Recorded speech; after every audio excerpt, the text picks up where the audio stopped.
Come on in. Come on in. Come on in. Now come on in. Now come. Sorry, y'all. Y'all know I'm weird. Whatever. Hey everybody, what's up? It's your girl BondyBlue. So let's go ahead. Let's go ahead. Hey everybody, what's up? It's your girl BondyBlue. Okay, follow me on Instagram and let's get into the video. Right? What's up? Hi, everybody. What's up? It's your girl, BondyBlue, and I'm back for another recap, a movie review, if you will. I know I ain't did one of these in a minute, but I felt like this was the perfect time, in all honesty, to go ahead and give y'all a Sinners recap review conversation, the whole jizz or whatever. All right, hold on. Let me fix my camera because I don't know what she's doing, girl, but she needs to gather herself. Hold up. All right. Okay. All right. What's up, y'all? How y'all doing? How y'all doing? Y'all had a good weekend? I did. It's very interesting. I went to a comedy show, and y'all know how I've been talking about that. I will get caught up in the regimen of doing this and forget to do other shit. And so I have to make it a point to go and do other stuff, because if not, I would just do this all the time.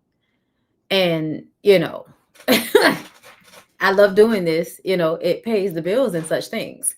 But ultimately, like, I need to do other shit. Like, I need to be around people sometimes. And, doing this, you'll be inside. And there's been a conversation about me doing a live show. And I really do want to do that. I want to get back into the place of doing a live show. And I know it's something that I'll probably have to do all on my own. You know what I'm saying? And that's like really scary for me. So I have a tendency to kind of have a freeze response to shit that I really know I need to do, but I'm scared to do. There is that cool nigga part of me that, you kind of don't stretch sometimes because you're a cool nigga, and cool niggas don't do too much. You know what I'm saying? But I'm not really. So, I'm really weird, and I need to live into that. So I want to do stand up, and I feel like doing a live show would work me into that space. But it's just a matter of when and where and how to put it together, and all those logistics that make my head hurt and give me anxiety. So there's that. But either way, interesting weekend nonetheless. The blog shit was blah. All right. Like I was on the blogs. It's like same old shit. And we'll get back to it. We'll get back to having conversations about people's bullshit. But I really did want to come to y'all and do Sinners because I said I would, and because I realized that this is what the fuck I went to college for. Okay? I went to college and I learned how to analyze media. Okay? That's kind of what I do here. And people think I'm just talking out of my ass as if, my ability to do this thing does not come from a bachelor's degree in communications, okay, with a concentration in television and film. Okay, meaning that not only do I know how to do this, but I can also analyze this. Girl, I don't know what side I was on. Okay, but sometimes you have to remind people that you're smart, because people often think because I am vocal, young in spirit, and because I do YouTube, they think that I'm some fucking kid that hasn't done anything in their life or something. It's weird. Thank you. Okay. Because sometimes the mic automatically connects and sometimes it doesn't. So whatever. But yeah. Appreciate that. I made a ton of notes. We're probably going to be here for a minute. I'm going to try not to be here for too long, but there are so many things I want to discuss with this movie. And one of the main things I want to discuss is what's in the title, which is the most important film of 2025. I've seen people say this on TikTok. And I sat down and I watched it today to make my notes with that thought in mind about why. Why would someone say that this is the most important film of 2025? And I think it's because of what it speaks about. It speaks about so many different things, but once you've been on a shroom trip, you start to realize that, like Lauryn Hill said, everything is everything. Okay? And the most important thing I think that is now becoming a bigger conversation in my thought process, in my thoughts, what I'm thinking about, how I'm thinking about things differently than I once was whiteness. In this movie, whiteness is synonymous with vampirism. Okay.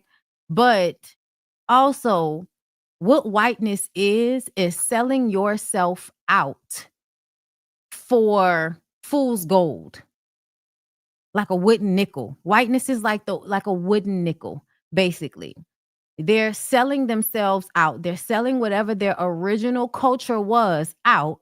They're stripping themselves of it. They're sterilizing themselves and becoming white because whiteness gives them domination and power. But it strips them of the things that we need internally as human beings to hold our identities together. And our identities are based in who we are, where we're from, and our ancestral line. Once people start to cut themselves off from where they come from and who they no longer know what to base their pride off of. White people do this to themselves when they decide to be white. Because they make a choice, just like Mary, they make a choice to be white. And when they make that choice to be white, they are basically selling out who they originally were. They were Irish, they were English, they were Slavic, they were Dutch, they were Spanish, they were French. But they come to America, they create whiteness, and all of a sudden, all of that shit is in the past. It's not something that they actually reach for. Now, instead of an Italian flag or Irish flag or a Dutch flag or a Portuguese flag, they have an American flag.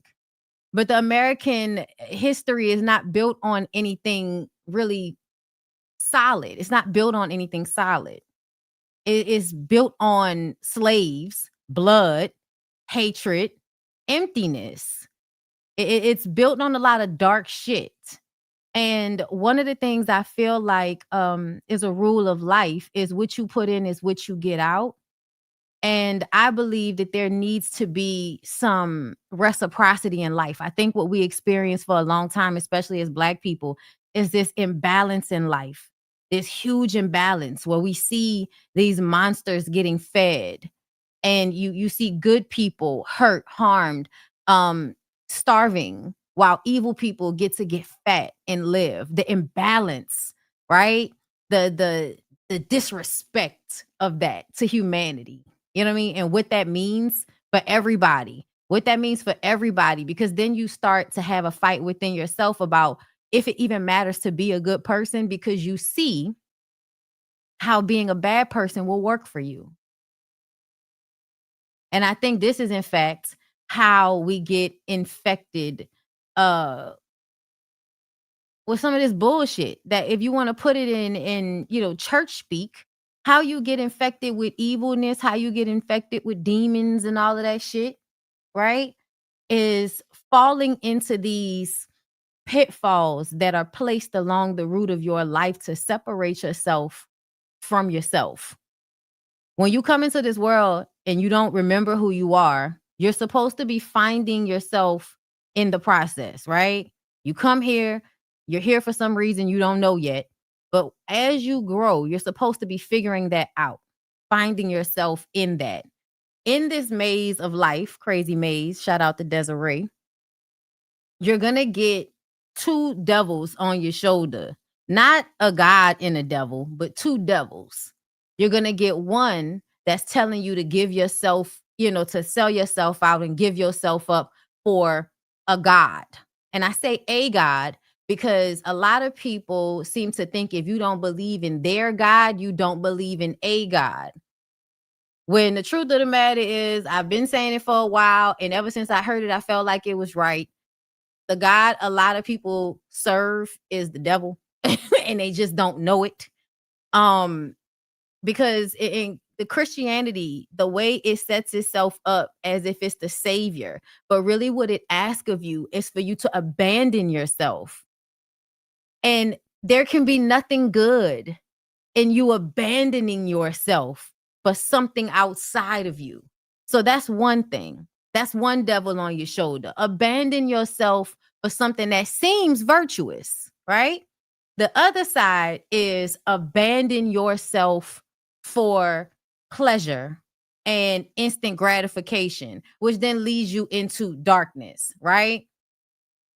Where the truth of the matter is your head is where all of that really is, in the middle, where you should be, in the middle of all of that. Okay? Because there needs to be a balance in between wanting to be virtuous and wanting to be good, but then also understanding that there is a place for darkness. There's a place for pleasure. There's a place for those things, but you cannot jump into them in a certain way because then they turn into a bad thing. And that's also another thing, the duality of life. A lot of things have the extreme opposites within them. The color white, for instance. Let's start there. The color white. The opening, well, this is not the, well, no, is it the opening scene? I can't remember. I'm going to tell y'all why I can't remember that. Because this, I believe, was the first scene I saw. Because when I was in the IMAX movie theater, the entire screen was full. And I remember I haven't seen a film that wasn't blocked out, letterbox. So seeing it floor to ceiling like that, it was such a beautiful shot. And that's another thing that is so prevalent in this movie, that I think a reason why it resonates the way it does is because there is a earthiness, a naturalness, a appreciation for nature in it. Reverence for nature is a reverence for yourself. Appreciation of nature is an appreciation for yourself because you are it and it is you.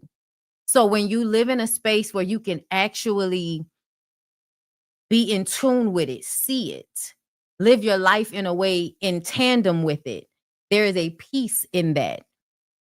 That is a theme throughout this movie in this specific shot.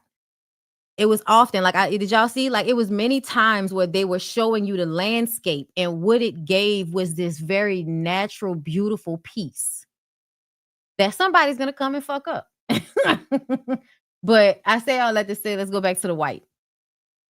So the symbolism behind the color white, again, really taps into the duality, because in one breath, it is purity, right? It's new beginnings. It's stripped down. It's cleansed. It's made anew. That's what white is supposed to be a signifier of. But if you go way too far into whiteness, now all of a sudden we are puritanical, and that turns into darkness. So the duality of whiteness is that, yes, it will appear to be clean and to be good and wholesome and pure. But really, it can be hypocrisy and darkness masquerading as light. I saw somebody say with a gross, what did they call it? Like a grotesque appropriation. And if y'all knew how much evil motherfuckers do that, like this grotesque appropriation of things that once meant light, they make it mean dark, and therefore in your duality. So for instance, and I'm gonna use this as an example besides the color of white, the symbol for the Star of David, which is now considered a schmatzy symbol or whatever. But when you see the version of it that I saw in Bali on people's walls, what it actually meant was something good. They took it, bastardized it. Now it's something bad, to the point that now you don't even remember that it symbolized something good. Grotesque appropriation. And I think if anybody understands the meaning of grotesque appropriation, it is African American people. Right?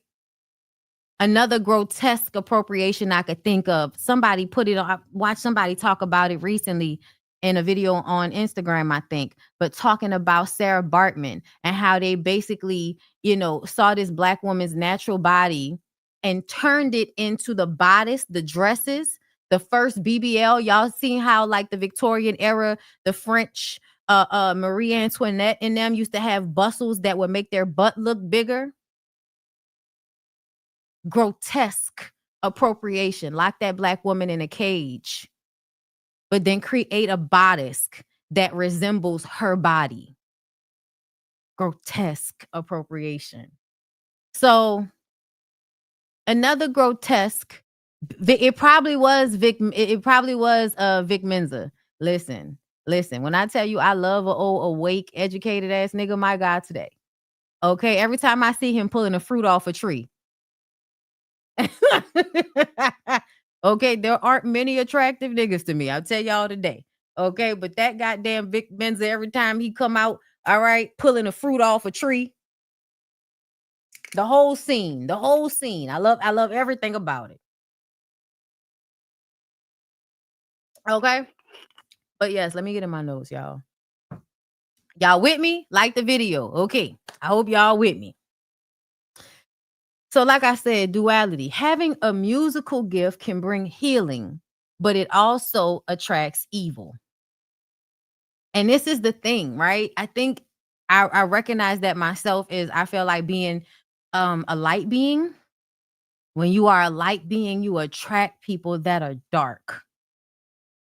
It's like a moth to a flame on some level. And I feel like I see that a lot. You know what I mean? This having something that is so pure, so good, and having it bring to you such badness or such trauma, such, strife, that it makes you feel like your light is not a light.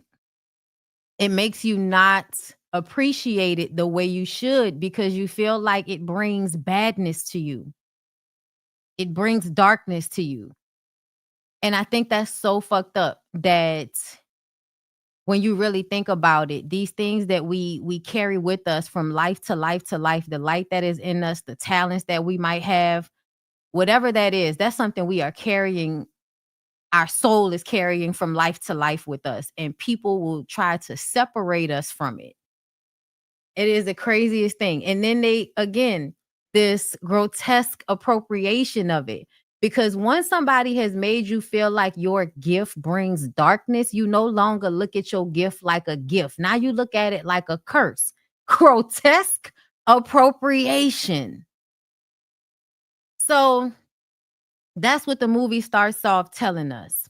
Having a musical gift can bring healing, but it also attracts evil.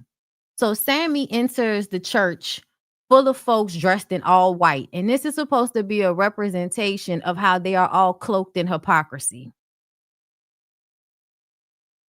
All cloaked in hypocrisy, right? And the moment is so emotionally assaulting. That's what I'll say. It is assaulting. And I'm going to tell you why. Sammy walks in bloody, and his father does not break his performance for a second. His son just came in bloodied, scrapes on his face. When you see how some of the other people in the church look at him, and they look at him with this shock and this like scary look, they look scared because what happened to him? His father does not break performance, and he uses his son walking through the doors covered in blood. He uses it as a moment to promote his God, to say, see, son, that's what I told you. I told you that music would lead you here. And all you have to do, God saved you. All you have to do is give it up. That's why God saved you, so that you could put your guitar down, so you could put your fucking gift down. Come sterilize yourself. Come sanitize yourself. And stand behind me and say words you don't believe and shout things you don't feel. Because we have to sell ourselves out for this God that was given to us. by the people that are trying to kill us. Every day, we trying to find a way not to get killed by the Klan. The white people that are connected to the Klan gave you the slave Bible. The slave Bible is what the black preachers took into their churches. That's why y'all have a different sermon than the white people have.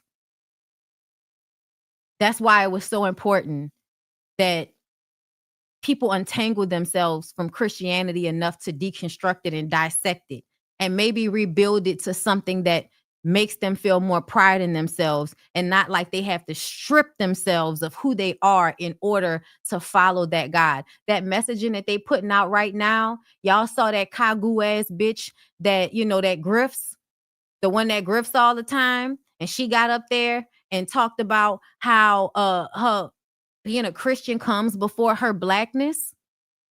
I want her to know that that's not how white Jesus gonna think about it. Okay, and I'm specifically saying white Jesus. Okay, that's not how they're gonna feel. White people do not feel like that about you. No, not Candace. It's another girl who's a content creator. I recently talked about her and that weird ass nigga Beijing BK. They were doing some podcast and she was talking about how she don't want to have kids and this nigga was calling her selfish. And just recently with all of the, waterhead boy shit going on, she comes out to be one of the people to tell us that her blackness takes a back seat to her being a Christian. Which I feel like is a grift, first of all.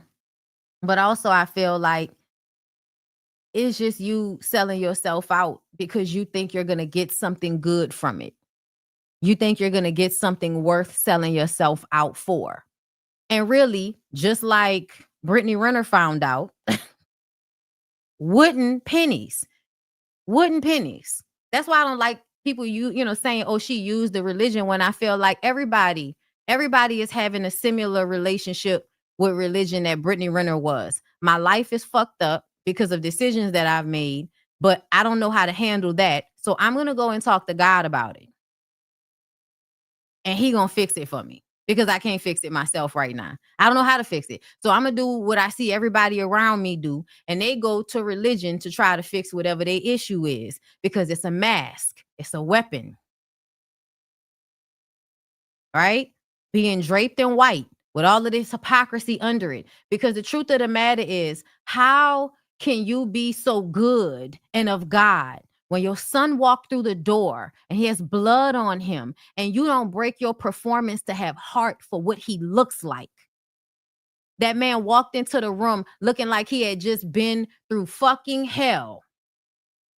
And his daddy used it as a moment to exploit him. That's what he did. He turned around and started talking to the congregation. See, son? See? Like he the fucking prodigal son or some shit. Let that guitar go. Bury that guitar. And you see the way that man holding that goddamn guitar in his hands like, I throw my dead body, nigga. Okay? But that's where we start the movie. We go to the day before, 24 hours before. He was picking cotton early in the morning. And there was something about this moment, again, with the duality, because he's sharecropping, he's picking cotton. Black people know what that means. For us, it's not too far from slavery. Racist white people. Ugh. I don't like how this feel. But it was beautiful. It was peaceful. And he was walking barefoot on seemingly like fresh ground. So the ground looked soft and it looked like his feet were sinking into it. So the fact that he was grounded, watching the sunrise, and he was humming. There was a peace about what he was doing in that moment. And I think that that's another thing, like when I say that's attached to this film, is the peace of what it was being out there in Mississippi in all of that nature. And how we really are connected to nature in a way that we don't even realize. We don't realize it. We don't value it. The sterilizing thing that makes you feel like everything is dirty and bugs. And I get it. But ultimately, that is because there's been a sterilization of us. So we've lost our connection with things that ground us energetically. And I think it's because it's something so quiet. It's something so untalked, like people don't talk about it. People don't talk about it. We just now in recent times have started to really have conversations about taking walks and being out in nature and camping, and how being outside will reset us or make us feel more grounded or make us feel better. I'm somebody, when I finish lives and shit, I will go and walk in my backyard barefoot, walk in the sun, like to ground myself after I've just done whatever I've done up here. And it's just something natural that I do a lot of the times. Go sit outside, watch the sunset over the houses in my backyard. It grounds me, helps me. Yes, it helps me stay connected. And I think when so much is happening mentally, you have to physically stay grounded so that your mind doesn't get caught up in the miseries of things, because that's how it can feel. So I imagine back then being a sharecropper and living somewhat of a miserable existence, but in that and all of this beauty and all of this nature, and being closer to that then than we are now. I also feel like we were closer to freedom back then than we are now. And that's another conversation. The time after slavery, prior to Jim Crow, the Reconstruction years, the freedom that Black people had in order to create, in order to grow, it was taken, obviously, because white people, oh my God, Black people are going to have some shit. Let's kill it. Let's burn it. Step on it. Okay. But like there was more freedom back then. Even when we see the scene of Annie in her shack in the middle of the woods, the freedom of the life that Black woman lived in comparison to the life everybody else is living. So for instance, and we're going to get to it, but her money, even the fact that she did not live by the means of money, their money. I don't use that cursed money, she said. Do you know how free you actually are if you live outside of needing American dollars? Like I'm just saying, like that means you're really self-sufficient in a way that you don't need anything from the society that imprisons you. Like right now, we have such a disconnect. A lot of us don't know how to grow shit. Like we do not know how to be self-sufficient in such a manner anymore, because we have become so embedded in this system, right? This will be a catch-22 as well, okay? This will be a catch-22 for us and for them, right? Because you want to exploit us, but you've blended us into your culture so much that you really can't survive without us. Like, I think we know that. People wrote books about if all of the Black people disappeared. They just gonna hate each other. They just gonna go back. If all of us disappear, they just gonna go back to hating each other. It's a cancer. They are like the thought process, the white supremacy, the people that embody that energy, they are cancerous. Right? That's how you think about, like, because I think about them as black holes. They just swallow up everything into this nothingness. But anyway, back to my notes, okay? Smoke and stack meat with hogwood. And we want to talk about somebody that I perceive that way. Hogwood, cancerous, right? Because not only does he own the property that he's about to sell to Smoke and Stack, but he's the sheriff. He's the sheriff of the town, and he owns a lot of land, and he's the head of the Ku Klux Klan. When everybody wants to have these stupid fucking conversations about how Black people need to pull themselves up by their bootstraps, when a lot of y'all's lives are built off of times when shit like that could happen. We're in times like that now, but there was a time period that you couldn't be the sheriff of a town, own most of the property, and be the head of the Ku Klux Klan. You could be the head of the Ku Klux Klan and be a police officer, but you could not own all the land. And if you owned all the land and you was a Ku Klux Klan member, you could not also be a sheriff. So everybody was a little bit more freer back then than we all are now. Okay. But that said a lot to me. And he kept his hand by that badge and by that gun to try to, make sure they understood. But at the end of the day, you one white boy in a room with two Black men that could probably beat your ass by themselves. Like one could beat your ass. Now you got two of them and they got guns too. Right? calling motherfuckers boys and all of that, but they smart. They peep that the floors have been cleaned. It's a mill. Why are the floors cleaned? Okay, that should have told him something. They scare him a bit because, they calling them boy. Ain't no boys around here. We grown men. Okay, grown men with grown ass money. And I swear to God, because they worship money the way they do, you would think a lot of the time the money would be good enough.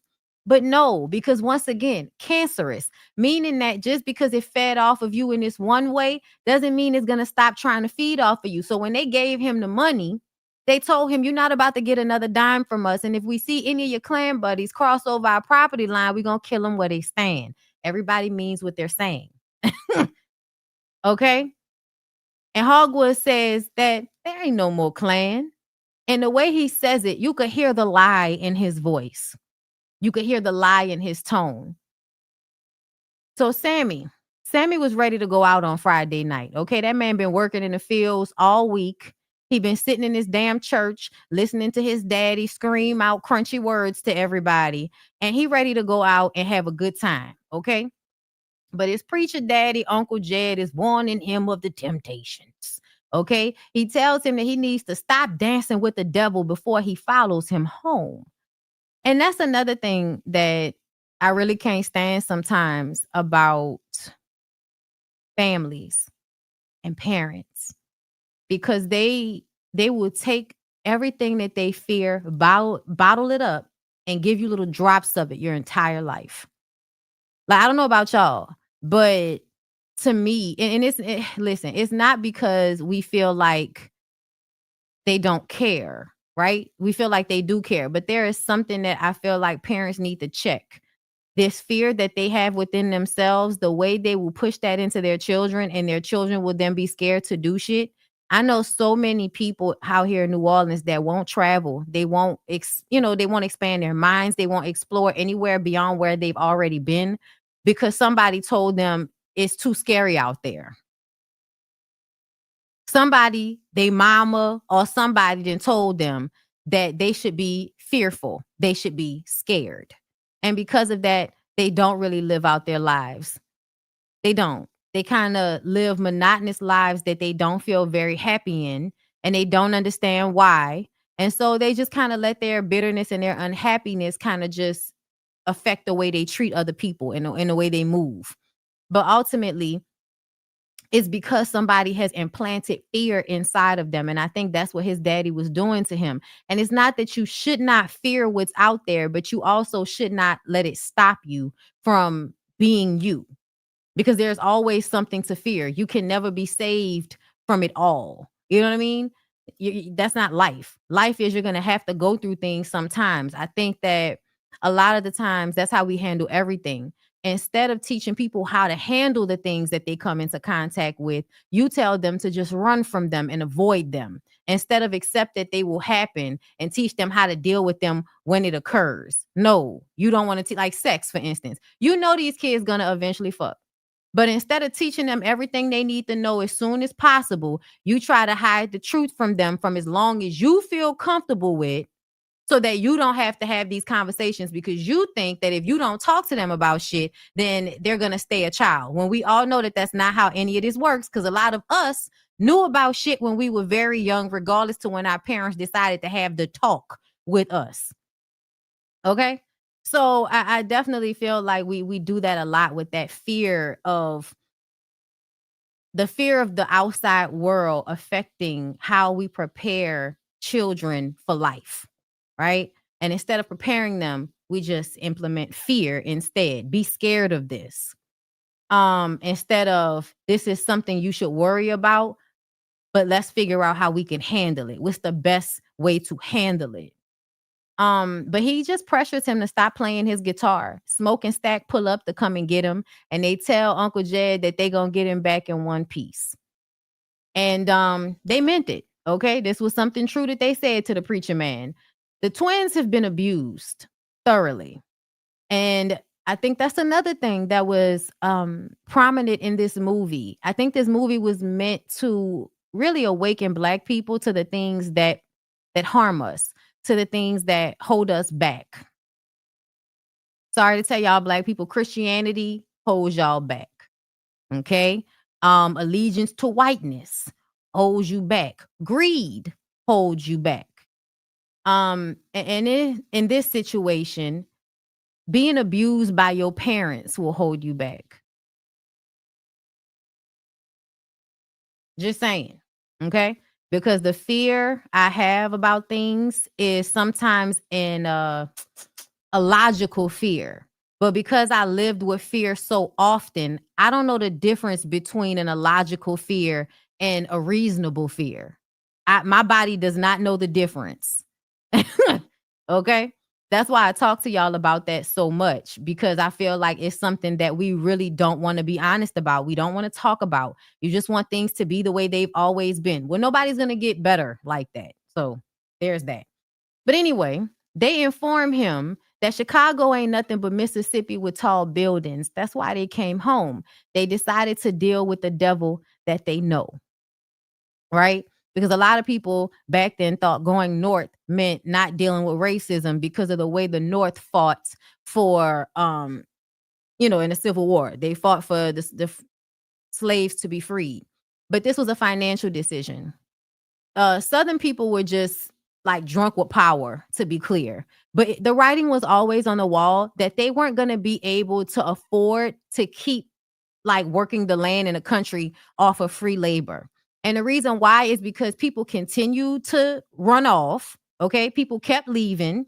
There kept being revolts. It was expensive, right?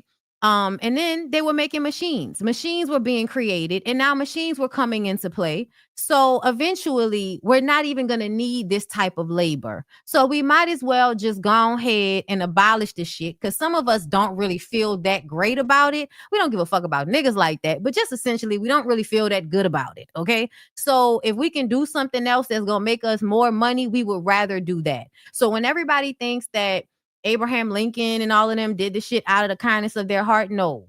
They wrote about how they were plagued by it. It made them feel bad, yes. But they were willing to deal with it just like people of this time, because you feel like, well, I'm all right. My family ain't enslaved, so it don't matter. If it don't touch me, it don't matter. That's how they felt. And it wasn't until it was advantageous and machinery was coming into play and people were projecting that the machinery was going to make us more money. That was when they was like, hey, y'all got to let go of the slaves. Y'all, look, then people going to burn down y'all plantations eventually. Y'all might as well just start wrapping that shit up. Because people kept revolting. And that's another thing they don't tell you about in history, is that the revolts happened often and consistent, and people were always running. Okay. So it's not like we thought, right? A lot of us thought, oh, I'm not like my ancestor. Child, when I say that, I mean, we not like these women that was under the illusion of love and all of that bullshit. Okay. That's what I mean when I say it. But it's not because I believe that there weren't people who knew the truth. No, people absolutely knew the truth. People were always fighting. And that's the reason why a lot of us have the energy we have now, is because a lot of us, came up through Black parents that were telling us the truth of what was going on this entire time. We were never leaning on school systems to educate us on what the fuck was going on. So just like when that white man Hogwood told them that the Klan was dead, and they just looked in his face like, yeah, sure, nigga, like, we know you lying. Essentially, I grew up knowing that y'all are racist and y'all are always gonna do what's like best for y'all, even if it hurts us. Like, yeah, I've always known that. That's what I was taught going to school with white people.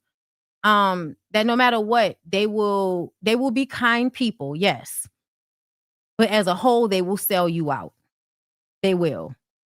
And when you ask why, it's as if they can't even really put it together why. It doesn't even really make sense. And it's because they're brainwashed. They're indoctrinated. Their whole existence is built off of their whiteness in this country and not off anything real. So Smoke wants to wait a week before they open the juke joint, because when Hogwood showed up, he showed up late. That set them back. Smoke is the one that has the more stoic personality. He's calmer. He's slower. He thinks. Stack is more chaotic, right? More flashy. So they both kind of move in different ways, just like the colors red and blue. Smoke is blue. Where is it at? Yeah, it's not on this picture, but y'all see it all over the place. That Stacks has a red hat, Smoke has a blue hat. Their colors absolutely represent their energies because the stoicism in the blue and the calm, and the red and the fire and the passion and all of that. Okay, so Stack says to him, "Look up, man. It's a good day to be free," and it was a beautiful day. And when he did that, I was like, Black people like that to this day. To this day, if it looked pretty enough outside, that'll give you reason to go do something. Because, oh, it's nice outside. Let's go do something because it's nice outside. Okay? Listen. So that I think the fact that they are living in tandem with nature in such a way is constantly being shown to us in these little ways. So Smoke goes to the general store to talk to the Vietnamese people about the food and the liquor. I very much understand this. Growing up in New Orleans, in Louisiana, we had a large Vietnamese population brought here by the Catholics. Okay. And they own a lot of stores. I don't, don't give the Black people the loans to buy the stores and buy the property. No, give it to the Vietnamese people. That's what happened, basically. But the funny part is that the Vietnamese people own two stores, and their family has to take care of two stores because the white people don't want to shop in the same place as the Black people, which is fine. But essentially, it's stupid. When we watch Grace walk from across the street at the white store to where Bo is at the Black store and realize they're only across the street from one another. It is literally so fucking ridiculous. It's great for the Vietnamese people, I guess. They get to make a lot of money and own two stores on the same street. But essentially, just so that y'all could be separate from one another across the fucking street, like, it is the dumbest shit. But this is what, racism. Like, we want to be able to see y'all, but we don't want to actually be with y'all. Because if y'all build y'all own town, we might come and, destroy it. The fuck be wrong? Oh my God, don't let the racism piss you off. Okay. Like I said, they go to the general store. Smoke asks a girl to watch his truck and teaches her how to negotiate. Then when a guy tries to steal some shit off the back of his truck, he ends up shooting the man in the ass for trying to steal his truck. Then he realized he know the man. He's like, oh, Stack, she said, oh, Smoke, she said it was you, but I didn't believe her. I thought y'all was out there in Chicago working for Al Capone, because they live by fairy tale. That's another thing. Their reputations precede them. And you see him do it even in his moment. Not only did he know the guy, the other dude was a kid over there scared with his hands up, but he shot him in the fucking leg anyway because y'all are never going to be able to tell a story that y'all tried to steal from us and y'all walked away without a limp because everything is word of mouth, which I think is very interesting. Okay. But he goes back in the store and like the true Robin Hood nigga he is. And that's another thing. Both of them play kind of a Robin Hood type of role because only a Robin Hood type nigga, I'm a steal and shit, but I'm still a good person. Robin Hood is the type of guy that's going to shoot y'all, knowing he don't have to shoot y'all, but he has to have his reputation upheld. So he shoots you and then goes into the store and tells Bo, hey, sew them up. Make sure they all right.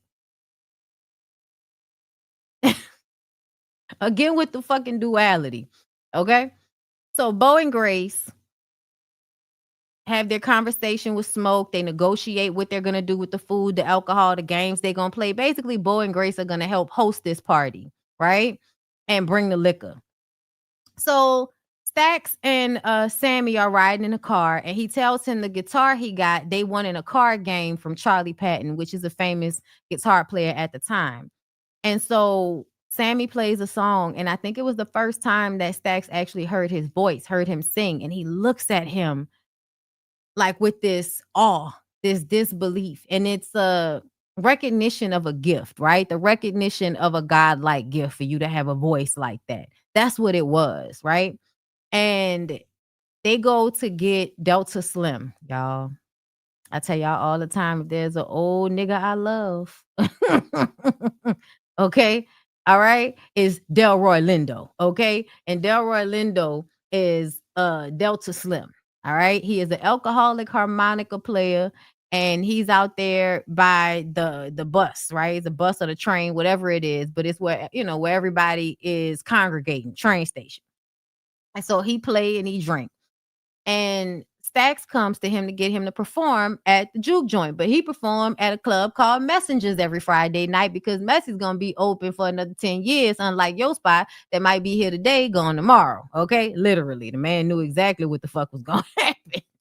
Okay, but Delta Slim is an alcoholic. Okay, like a lot of our good black men, child, days is alcoholics. Okay, and all Stacks had to say was he had some Irish beer and he drank that beer and boy, he was locked in. He went into a dope lean when he drank the beer. I said, oh, that's how I feel when I drink kombucha.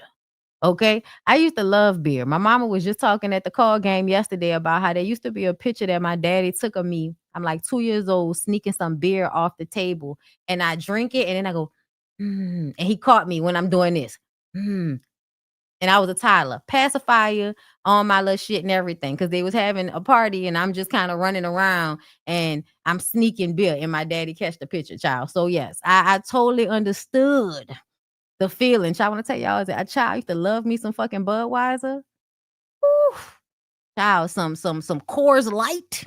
Okay. But now I love it. It don't love me. I can't drink beer. Beer don't agree with me at all, bitch. Beer be like, who told you we was going together? We not. Okay, my whole body be like, girl, what the fuck? Like a trap gas feeling, make you feel like you won't die. Okay. Or like you're about to die. Why they out there playing for the people? Sammy meets Perline, child. Perline is married and she's a singer. And Sammy done seen her somewhere before. And he trying to, he trying to pull. He trying to see what's up. And she said, little boy, you better go ahead. All right, before you write a check that your ass can't cash. Okay? Listen, because you look like you're wet behind the ears. You ain't never had no coochie. All right? Don't nobody want no little boy don't know do no oochie coochie. Okay? But apparently, I doubt the nigga was a virgin. Since black men in the 30s. Probably been virginized since he was 10 years old or something. Anyway, so Stacks runs into Mary, y'all. And Mary is obviously his ex-old lady, but she passing. And the thing that I noticed this time around was her vulgarity was being performed so that people would know that she wasn't just a regular white girl. The way she talked, she did not have to be that vulgar, but she was that vulgar so that niggas would feel like she was one of them, right? Because she was talking to that man real vulgar about how, he put his tongue in a coos and fucked her so good, she thought he had changed his mind about leaving her. I was like, my God, today.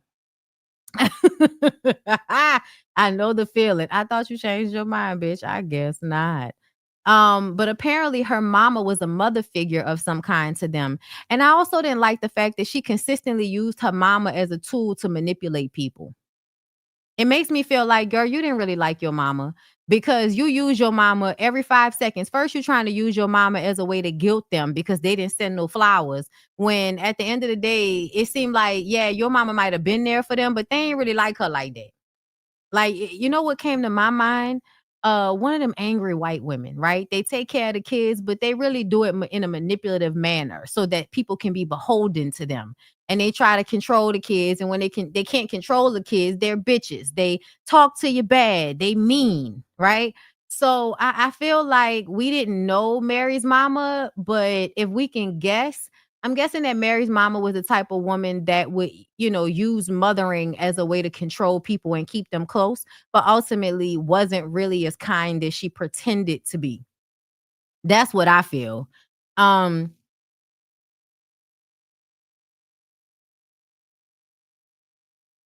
Talking about after all she did for them. He says all she was a warm bed and a plate of food. Yeah, their coldness to her makes me feel like she had a coldness to them. Like, yeah, you took care of them, you took them in, but you fucked them up too. Okay? Like, I wonder, bitch. I wonder, okay? Because I believe a lot of y'all, women included, y'all be out here fucking these kids, okay? And especially when nigga come out, he a pimp, they all over sexualized and shit. Annie is not just a woman to this nigga, absolutely a mother figure, but the type of woman that would keep a man safe once she's found out his wounds. Like that's what it was given. It is given, yeah. It's given Mary Mama might have fucked the twins at some point when they was young. I don't know, but it feels weird. I don't know. Y'all tell me. Anyway, so Stack, Sammy, and Delta Slim are riding down the road, and they pass some prisoners on the road, and he tells them to hold their head. And a CO, aka overseer, shoots his weapon. And he dug down in his car, and he's upset. And Sammy asked if he knew him. He said, I knew all of them. Which tell us he just got out of jail, or that's how much of the black men in the community they put in jail over time, right? He said he and his friend back in the day got arrested for vagrancy. Didn't they just make it illegal for motherfuckers to be homeless? Well, they found out that they played instruments. So you know what they did? I've got nothing but love for you, baby. You know, make niggas sing and dance for them.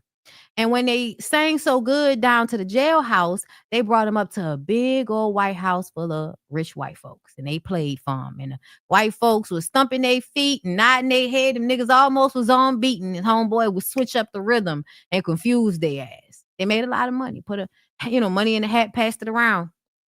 After that, his friend decided, I'm going to leave town. I'm going to go start me a church.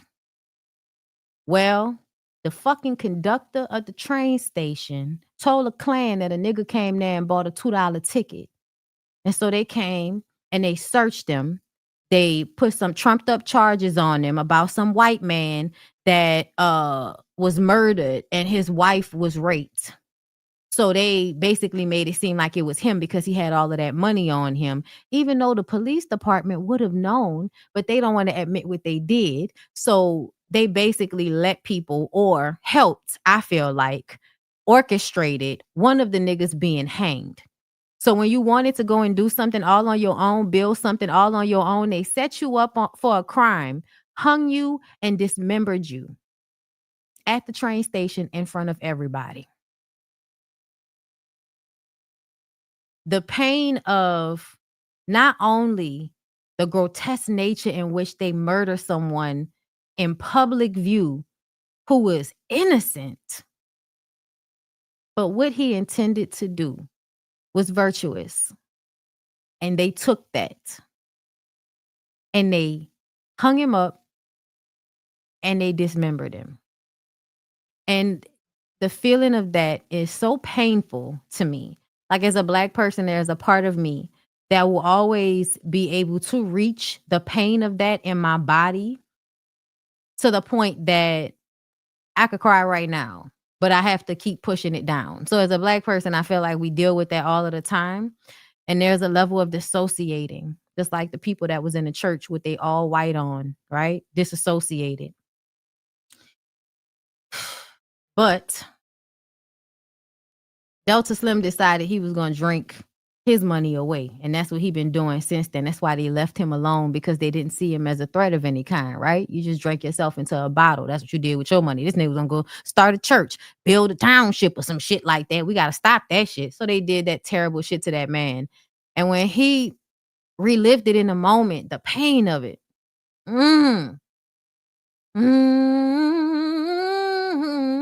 like the humming. And personally, because you could feel it, like as a black person, because you know it didn't happen to somebody. You know, they picked a lot of things that were factual for this movie. Like even when Remick flew in, there's some real news story from back then that's connected to Remick flying in when he did. So they chose a lot of historical things. So you know a story like that probably took place. Something like that happened many times, right? And the pain that you feel, the humming that comes up, that's where the blues comes from, because it's a pain. And all you can do is, all you can do is hum it out. Hum it out, right? And I think that's so interesting because it reminds me of how it feels when you try to hold a cry back and how it feels like it locks up in your throat. Almost like the way you were supposed to handle that cry is to hum it out. is to sing it out, is to push it out musically. But we aren't taught that. I think it's a lot of shit that we should be doing naturally as people, that would help us self-soothe, but we're not taught those things anymore, so we're disconnected from them. But sometimes we do them instinctually because I don't know what everybody else believe. I believe in reincarnation. I believe, to me, it only makes sense that our souls keep coming back over and over again. So essentially, we absolutely are our ancestors. We are people who keep coming back over and over again. That's what this feels like to me. With that, you carry the knowledge from previous lives, whether you know it or not, which is why sometimes you have the same talent throughout lives, right? I've always been a performer. In previous lives, there was something about me that always wanted to entertain, that wants to harness the energy, right? That wants to have this symbiotic relationship with an audience. That's who I've always been on some level, based on my past life regression, girl. Okay. If it's all real, it could all be fake, girl. I don't have much faith in in shit these days. Okay. I just kind of listen, shake my head, and see how it's all gonna shake out. Okay. But anyway, y'all, the humming, it absolutely kind of reminded me of how your singing doesn't have to be perfect. It just needs to be felt. And it reminds me of me always being so scared to do the things that I know I'm supposed to be doing. Um, it's interesting, right? Like, they teach you to be scared of your gifts. Um, because if you're scared of your gifts, then you don't know yourself. And if you don't know yourself, then you're easily pliable. So then they stop by the fields to get cornbread. And this is something that happened in this moment, and it worked on my nerves. And I wonder why we always have to do this. Why do we always have to disrespect a woman? Like, why? So Stacks comes to talk cornbread, and he like, fuck your quota. Cause he like, hey man, stop bothering me. I got a quota. I'm behind on my quota picking cotton. And he really saying fuck picking cotton, but he says, man, fuck your quota. And Cornbread says, hey man, my wife right here. Wife is fully pregnant picking cotton just like everybody else in the field. And that's one of the reasons why I feel like, you don't be telling no women they need to be working and all of that shit. They can do it if they want to, but they should not feel like that they have to, because we did way too much while pregnant, as far as I'm concerned. It could be okay for us to do nothing while we pregnant for once in our fucking existence as Black women, my God, to damn day. Anyway, the lady is picking cotton, fully pregnant. And Stack says, man, fuck your wife. He said, what? Come again? You heard what he said, nigga. He said, fuck your wife, right? But then he hurry up and change it before Cornbread get close to him. And he says, oh, she gonna fuck you real good when you make this money. She might even put your little pecker in her mouth. And I was just like, why does the woman have to be disrespected in order for you to get this man to come and do security? What the fuck is that? And it was a dominance thing. It was basically like, I'm about to disrespect your wife right in front of your face, and you ain't gonna do shit about it because you big, but you scared of me because I'm big and I got a gun. And you need this money. So on all levels, I got something for you.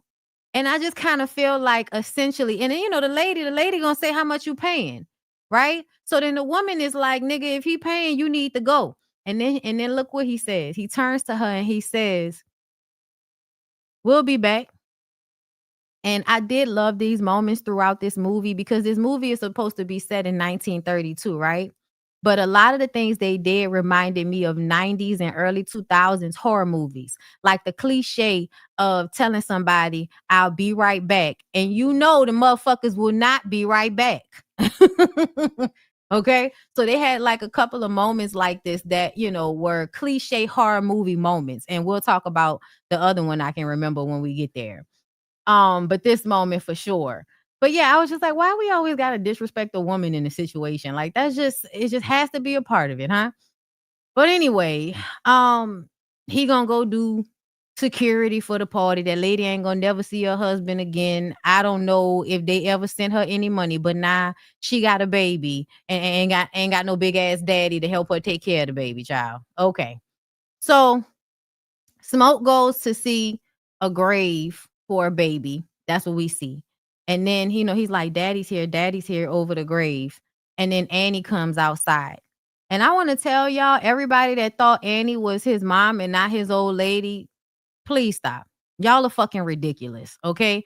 I don't know whether it's colorism or fat phobia or I don't know what it is, but I'm tired of y'all. Okay. Because there was nothing about that whole scene that made you think that was that lady mama.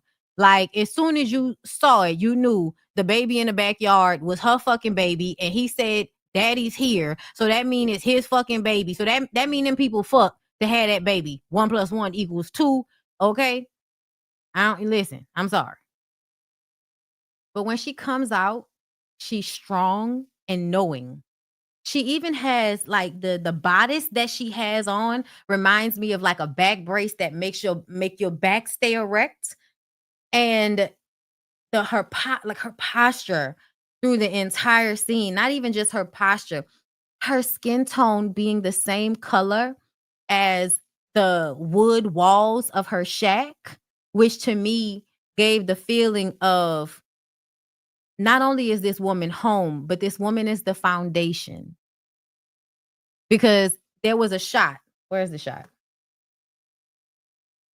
This shot. She is almost the same color as the walls around her. She's almost blending in with it. And to me, even though this is like, this is just the place I believe that she sells out of. I don't know if she lives there. But either way, to me, seeing her almost blend in with the background means that she is the foundation. She is a structure. As a Black woman, she is the house that everybody's in. She is the foundation that their feet are standing on, right? She's the walls around them protecting them. She is literally walking into the room as the first representation of God, of what is really God. And I say one of the first because I feel like nature was like the first representation. But she is another representation of God, or one close to God. So dark, so different, so opposite of what they think God is, right? But them, purity, small white woman is God in a way, right? Closer to God.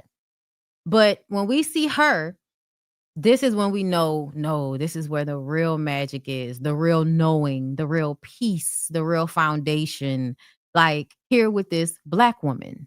Okay. And yes, the protector, the provider, if you will. Okay. So she says she knows that they robbed somebody to get the money for the meal. And they go into her shop, and there's a little girl there coming to buy supplies for root work. And Smoke tries to give her his money instead and calls her money make-believe. And she says, I don't want your cursed money. Put a knife to the nigga neck. Everybody's really violent. Okay. But she put a knife to the nigga neck and said, give him my money back.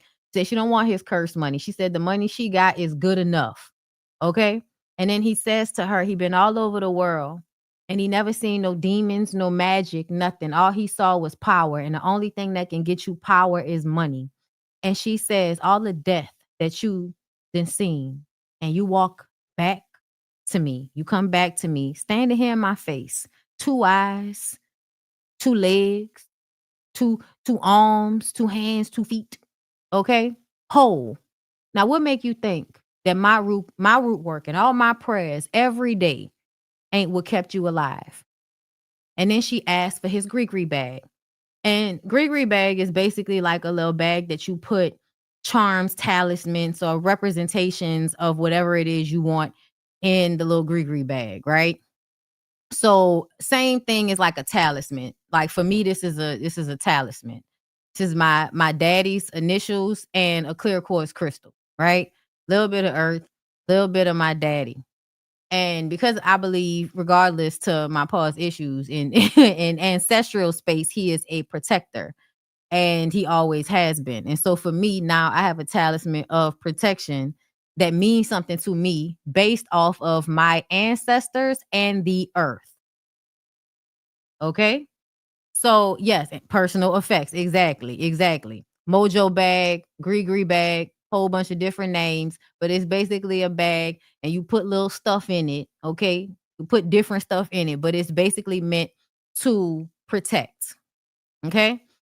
And she took the bag from him and she re-blessed the bag and she gave it back to him. So yeah, no, nigga, it's been protecting you.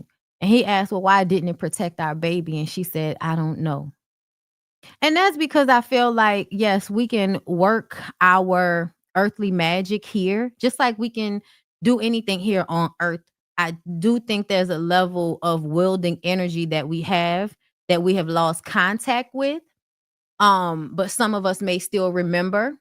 And so, yeah, I do feel like there is power to root work. There's power to anything that you concentrate your energy on and that you put work into, especially if aided by other elements that represent you as well, like the earth, water, fire. That's why they use the elements and everything, because you are it and it is you. Right. So she does that. And I think the baby died because I'm gonna tell you why I think the baby died. I think the baby died because they needed to have a connector to the other world. If you saw with Grace, the Vietnamese lady, Grace's connection to her earthly child caused her to put everybody in harm's way. No matter how we thought it was going to happen, you put everybody in harm's way because you were scared for your living daughter. The fact that both of them, Smoke and Annie, had a child that was deceased and that was it, it meant that they had a reason to not want to be vampires and to transition over. Annie said, somebody's waiting for me, right? That pulled her away from becoming a vampire and it pulled her to being with the ancestors. Now, she may have done that anyway, but I believe that she needed that connection to the other side to keep her grounded in what she needed to do, because something tells me they were specifically trying to turn Annie as well because of Annie's knowledge of root work. Because whatever the vampires, whenever they bite somebody, they get all of their knowledge. They wanted her knowledge, yes, her spiritual connection. They wanted that. And so that's why I feel like it was so important for them to have that child that had died and was on the other side. Because if not, I believe they would have made different choices. So, yeah, it does give that everything happens for a reason. Even your baby not living gave you a reason to be more connected to the other side than this one. Like Grace, whose baby was here. And because of that, she was so connected to this realm, she couldn't see the forest for the trees, so to speak. Okay. But anyway, as we go on, okay, yeah, they fuck. He want her to cook.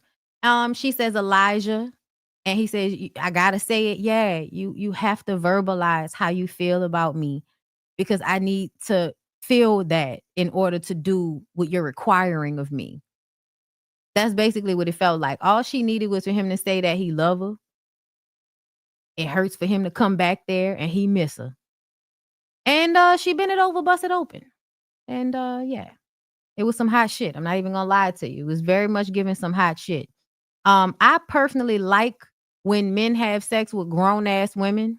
Okay. I'm tired of depictions of women that are childlike.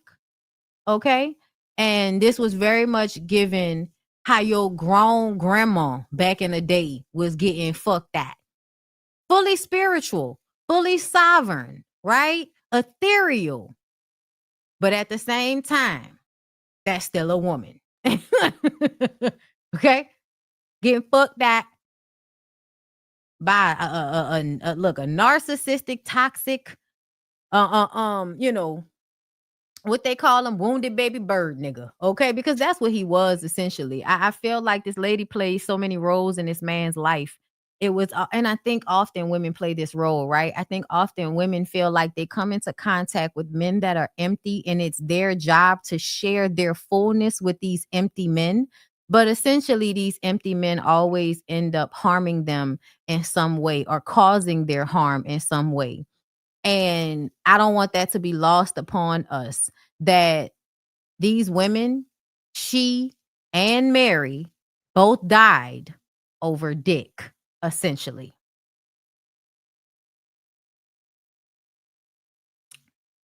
Listen, I'm not saying it shouldn't have went down like that. But the fact that both of those women were there because they loved those men and because they needed to hear that those men loved them. That's why. So yeah, y'all be safe out here because niggas be fine and you love them deeply, child. But you will be dead at the end of the night fucking around with them. Like just sometimes, okay? So then we get into Remick, y'all. White man jumps from the sky, lands, okay? He falls on the steps of some Klan members.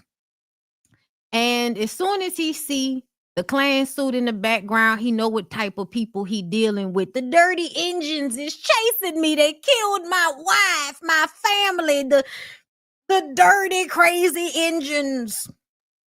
So they let him in because he's white. Plays on their ignorance, just like whiteness always does.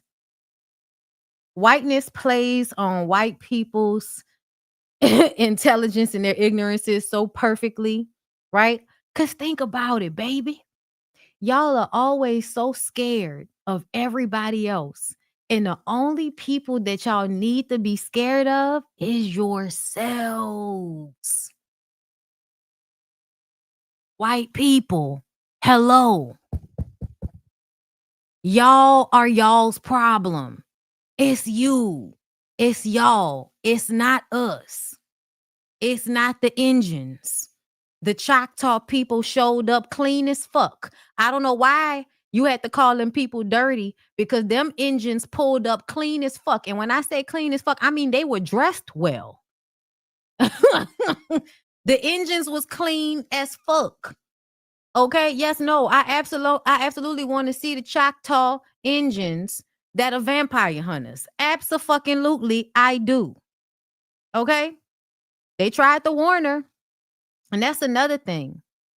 This was so interesting, y'all. It's these little small moments like this. So when she come to the door with the gun pulled and the Choctaw man is standing there, even though she put a gun in his face, so his back is stiff, right? He's definitely defensive, but he stays calm. And he still prayed over her. This woman is so filled with fear and hate that she's holding a gun on this man, and that man still did not change his energetic field because she pulled a gun on him. The power that it takes to not allow that to change who you are in the moment, I just feel like that stoicism that he had in that moment, but the stoicism wasn't cold. There was so much care in that man looking at her, praying over her, looking back at his people that was telling him it's time to go because the sun is setting, and him deciding that I'm going to let this white bitch figure it out for herself. May have God have mercy on her soul. I feel bad for her. He looked at her like he pitied her, and she looked at him like she hated him. And then when he left, she closed the door and put the gun down and put her back to the door because she was scared of him. She holding a gun on him, but she was scared of him. And I think that's such an interesting thing to see how white people can, especially racist white people, how they come off with all of this anger and this domination and this rah, rah, rah, and they're playing offense, right? But the truth of the matter is what's behind it is so much fear. And it's fear that they don't have to have, because if they were actually aware and paying attention, you would have been able to read Choctaw's body language, his eyes. Like, to me, like what you do when you turn off all your fucking senses and you see that white man look weird, but you let him in your house. Choctaw pull up with this very peaceful, safe demeanor.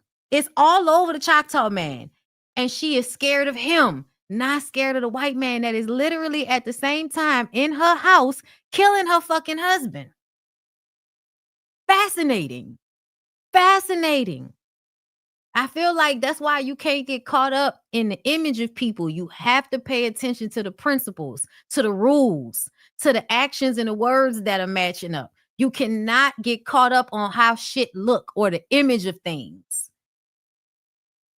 Get fucked up every time, man. People tried to warn her. She go inside. Now she's screaming like a bitch.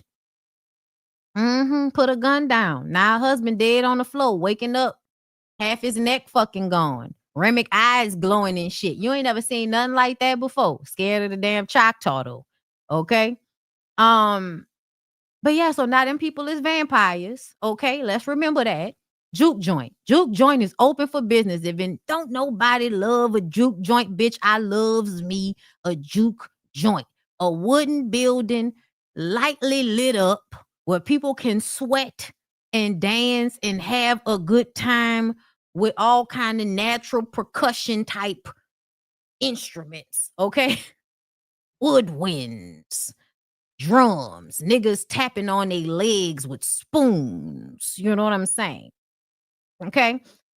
One of the men come in there with wooden nickels from the plantation, and Smoke doesn't want to take them, but Stack and Annie tell him they need to make these people feel welcome. Okay, niggas work their ass off in that field. Don't you tell them that you're not gonna take them wooden nickels, nigga. We can go and turn that shit in for something. Okay, but the people need to feel good. But this also lets them know that they probably gonna run out of money, because a lot of the people that they making this for don't have a lot of money, so they might be getting a lot of wooden nickels. Okay, so Mary comes to the door, and Cornbread was about to turn her away because white people are a problem. The gaslighting of racism is that black people can be having a good time and white people can go into that space and not be harmed. The other is not the same way for them. Okay, it's a room full of white people. Black people go in there, you got to be scared that somebody gonna lynch you. Okay, you might come up missing because a large group of people decided to harm you. Okay, so I think that's so funny how she comes to the spot, and you could tell that the reason why they don't want to let her in is because she will bring trouble with her. Same thing with them other white people. Y'all gonna come in here and y'all gonna cause a fucking problem. And if it's not gonna be y'all specifically, y'all might have some other white people looking at y'all like, oh, look at those nigger lovers. And now they mad at us. Whether y'all would have just left us the fuck alone, they would have been like, there go the niggers. And then just kept walking. But because they had white people in there, now they coming over here talking about, oh, they got white people in there. I guess we need to go over there and cause a fucking ruckus. So Cornbread felt like he shouldn't let her in, but he didn't recognize her because apparently everybody living in the same town, but they ain't seen each other in the month of Sundays because now she grown and he didn't necessarily recognize her. But she started crying about her fucking mama using white woman tears to get into this party. And I hate how thirsty she was to get into the party because it was obvious that you have no self-awareness, that you being there puts them in danger. That's the reason why that man didn't want to be with you, because you're not black enough, honey. You look like a white woman. So if that fine ass black man is walking around with your white ass, white people are not going to automatically think, oh, that's a poisson blanc. They're not going to think that. They're going to think that that's a white woman with a black man, and we're going to rape her, kill her, and then we're going to string him up by a tree. So that man told you to go be with a white man, chose you to go, told you to choose to be white. And now you telling him that you didn't want to choose to be white. You know why? Some white boys is lacking in the emotional appeal. All of the men are misogynistic and abusive on some level. But the way black men are in touch with some type of emotional center.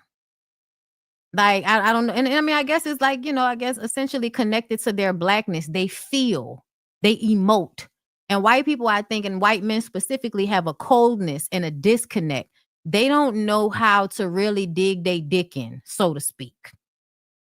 Okay? Black men really know how to transmute their pain into their dicks, right? Black men be out here, tough life, he depressed. It's hard out here for a pimp. But guess what? He know how to fuck like there's no tomorrow. The nigga crying, he hurt. He gonna put all of that into his dickmanship and his style. Okay? Now you walking around making a whole bunch of bitches depressed Because you got good sad dick. Okay. Y'all know what I'm talking about. Women know about good sad dick. Okay. These are niggas that overly emote behind closed doors, but in front of everybody, they're stoic. All right. Make you feel all special and shit because they overly emotional with you behind closed doors, dicking you down, looking you in your eyes. Okay. Telling you all kind of whimsical shit you didn't even know niggas say. Okay. This is what I imagine was going on. Okay. But he recognized her and then she started crying about her mama. So he let her in. Perlene and Sammy see each other and Sammy starts he was flirting with her and like, your husband ain't coming, huh? And she was like, no, my husband not coming. So she was obviously there to see what young Dick was about. Okay, good. There to have a good time, possibly sing. But to see what the little young Dick was giving, what it was about. Okay. She liked him. He was nice behind the eyes. All right. And probably gave safe. That's another thing. She older than him, and I was questioning the age difference, but Sammy looked like he is of age. But I think that in a time frame where men are dangerous for women, like physically, men are dangerous for women. I think a woman her age would want to be with a man like him because he looks like he's still young enough to not be abusive to you. Right? Because if you look at them, all of the other men, like there's an abusive thing that women have to be afraid of. That youngness that Sammy came when made me feel like she felt safe fucking with him, so to speak. All right. But let me get back into my notes. But he stopped flirting with her when he see Mary come in because he know that the twins don't want Mary there. But Mary recognizes him and distracts him once again with alcohol. How many times Mary is distracting people so that she can stay inside this party? Like, it's actually quite aggravating and it's thirsty. And it reminds me of how thirsty white people can be when they feel other than left out of black shit, right? When white people will want to ostracize us and keep us out of anything. Anytime we decide, cool, we just gonna be us over here and y'all can't come over here. Now all of a sudden, what happened to equality and coming together and all of this bullshit, right? Okay. Just saying, that's what be going on with them. It's very gaslighty. I don't like it. It is cheeky, if you will. It's very fucking cheeky that y'all always trying to keep us out of something. We say fine, we gonna be over here, and then y'all always trying to come where we at.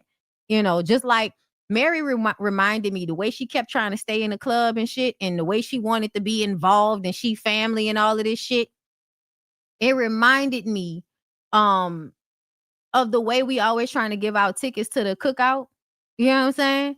And there's white people always trying to, they're trying to act like they don't want to come to the cookout, but they want to come to the cookout. Stop giving out tickets to the fucking cookout. Okay? Please stop.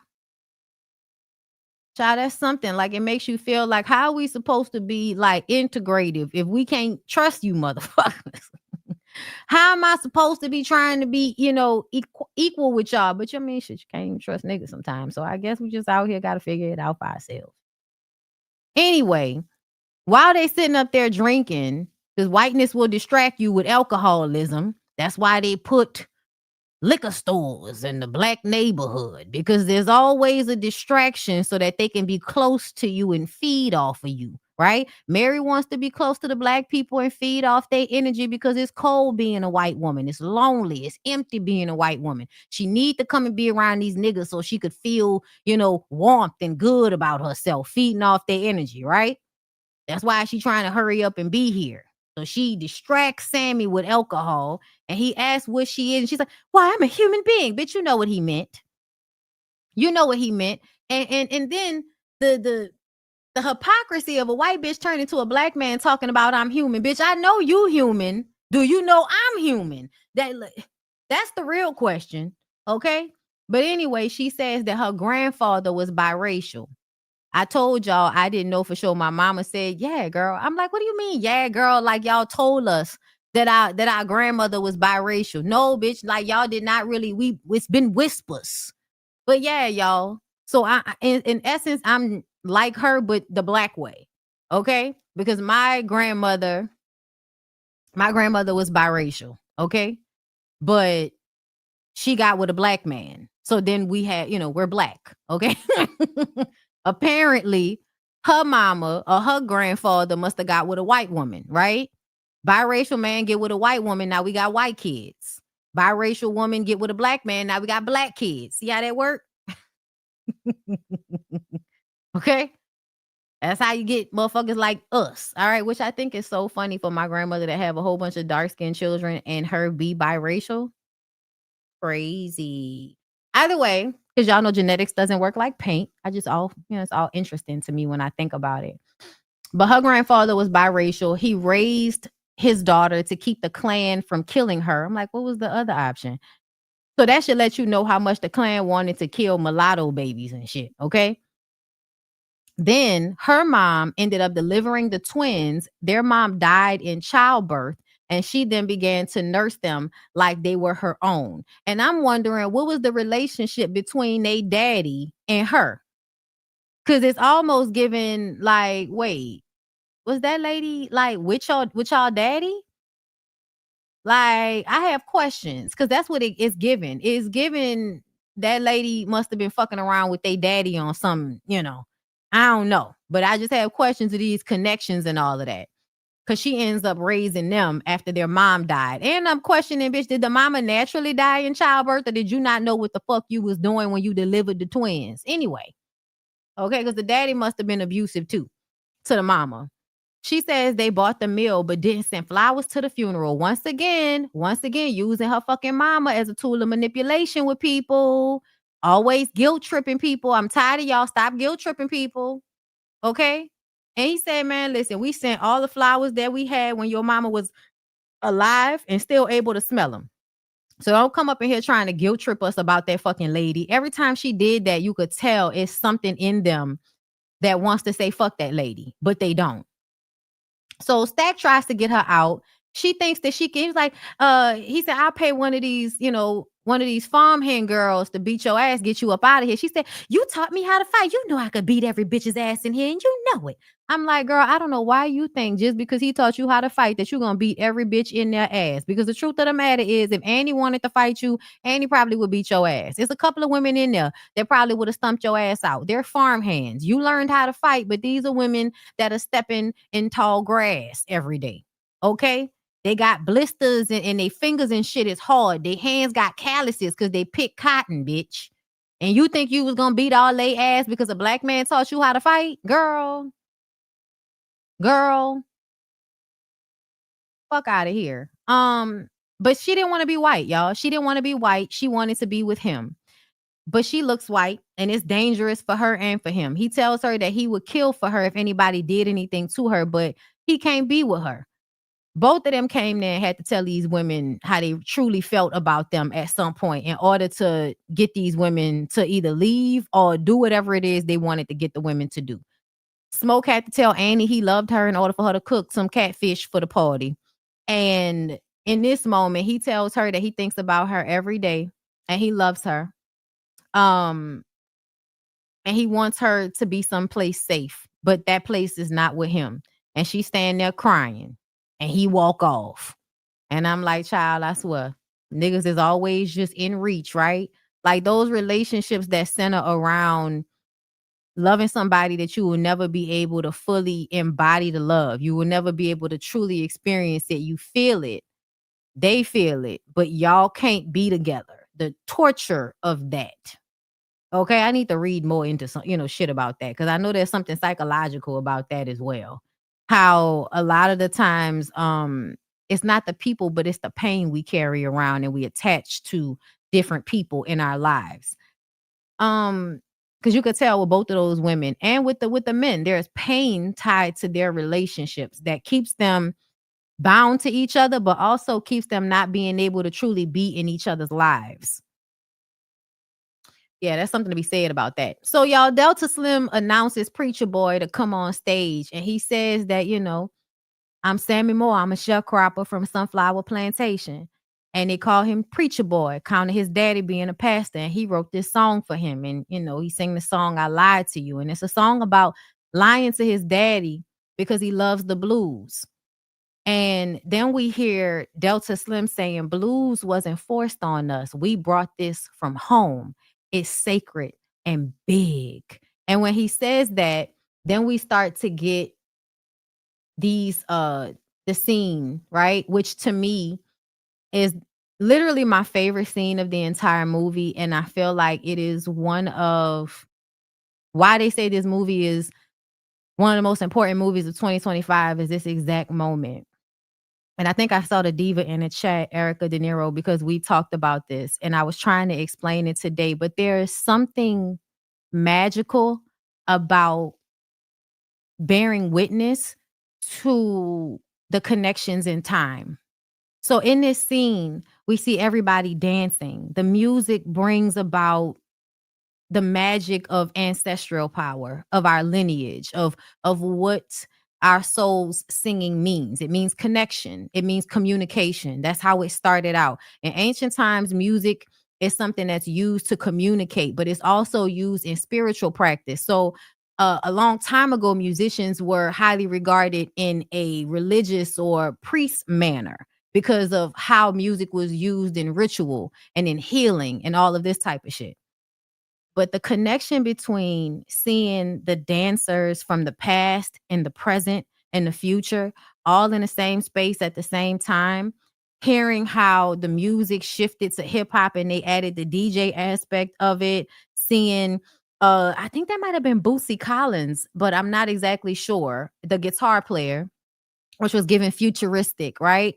But to me, those connections in time, past, present, future, whenever you can align something up like that, and I'll give y'all this example. I don't know what it is about it, but it feels important.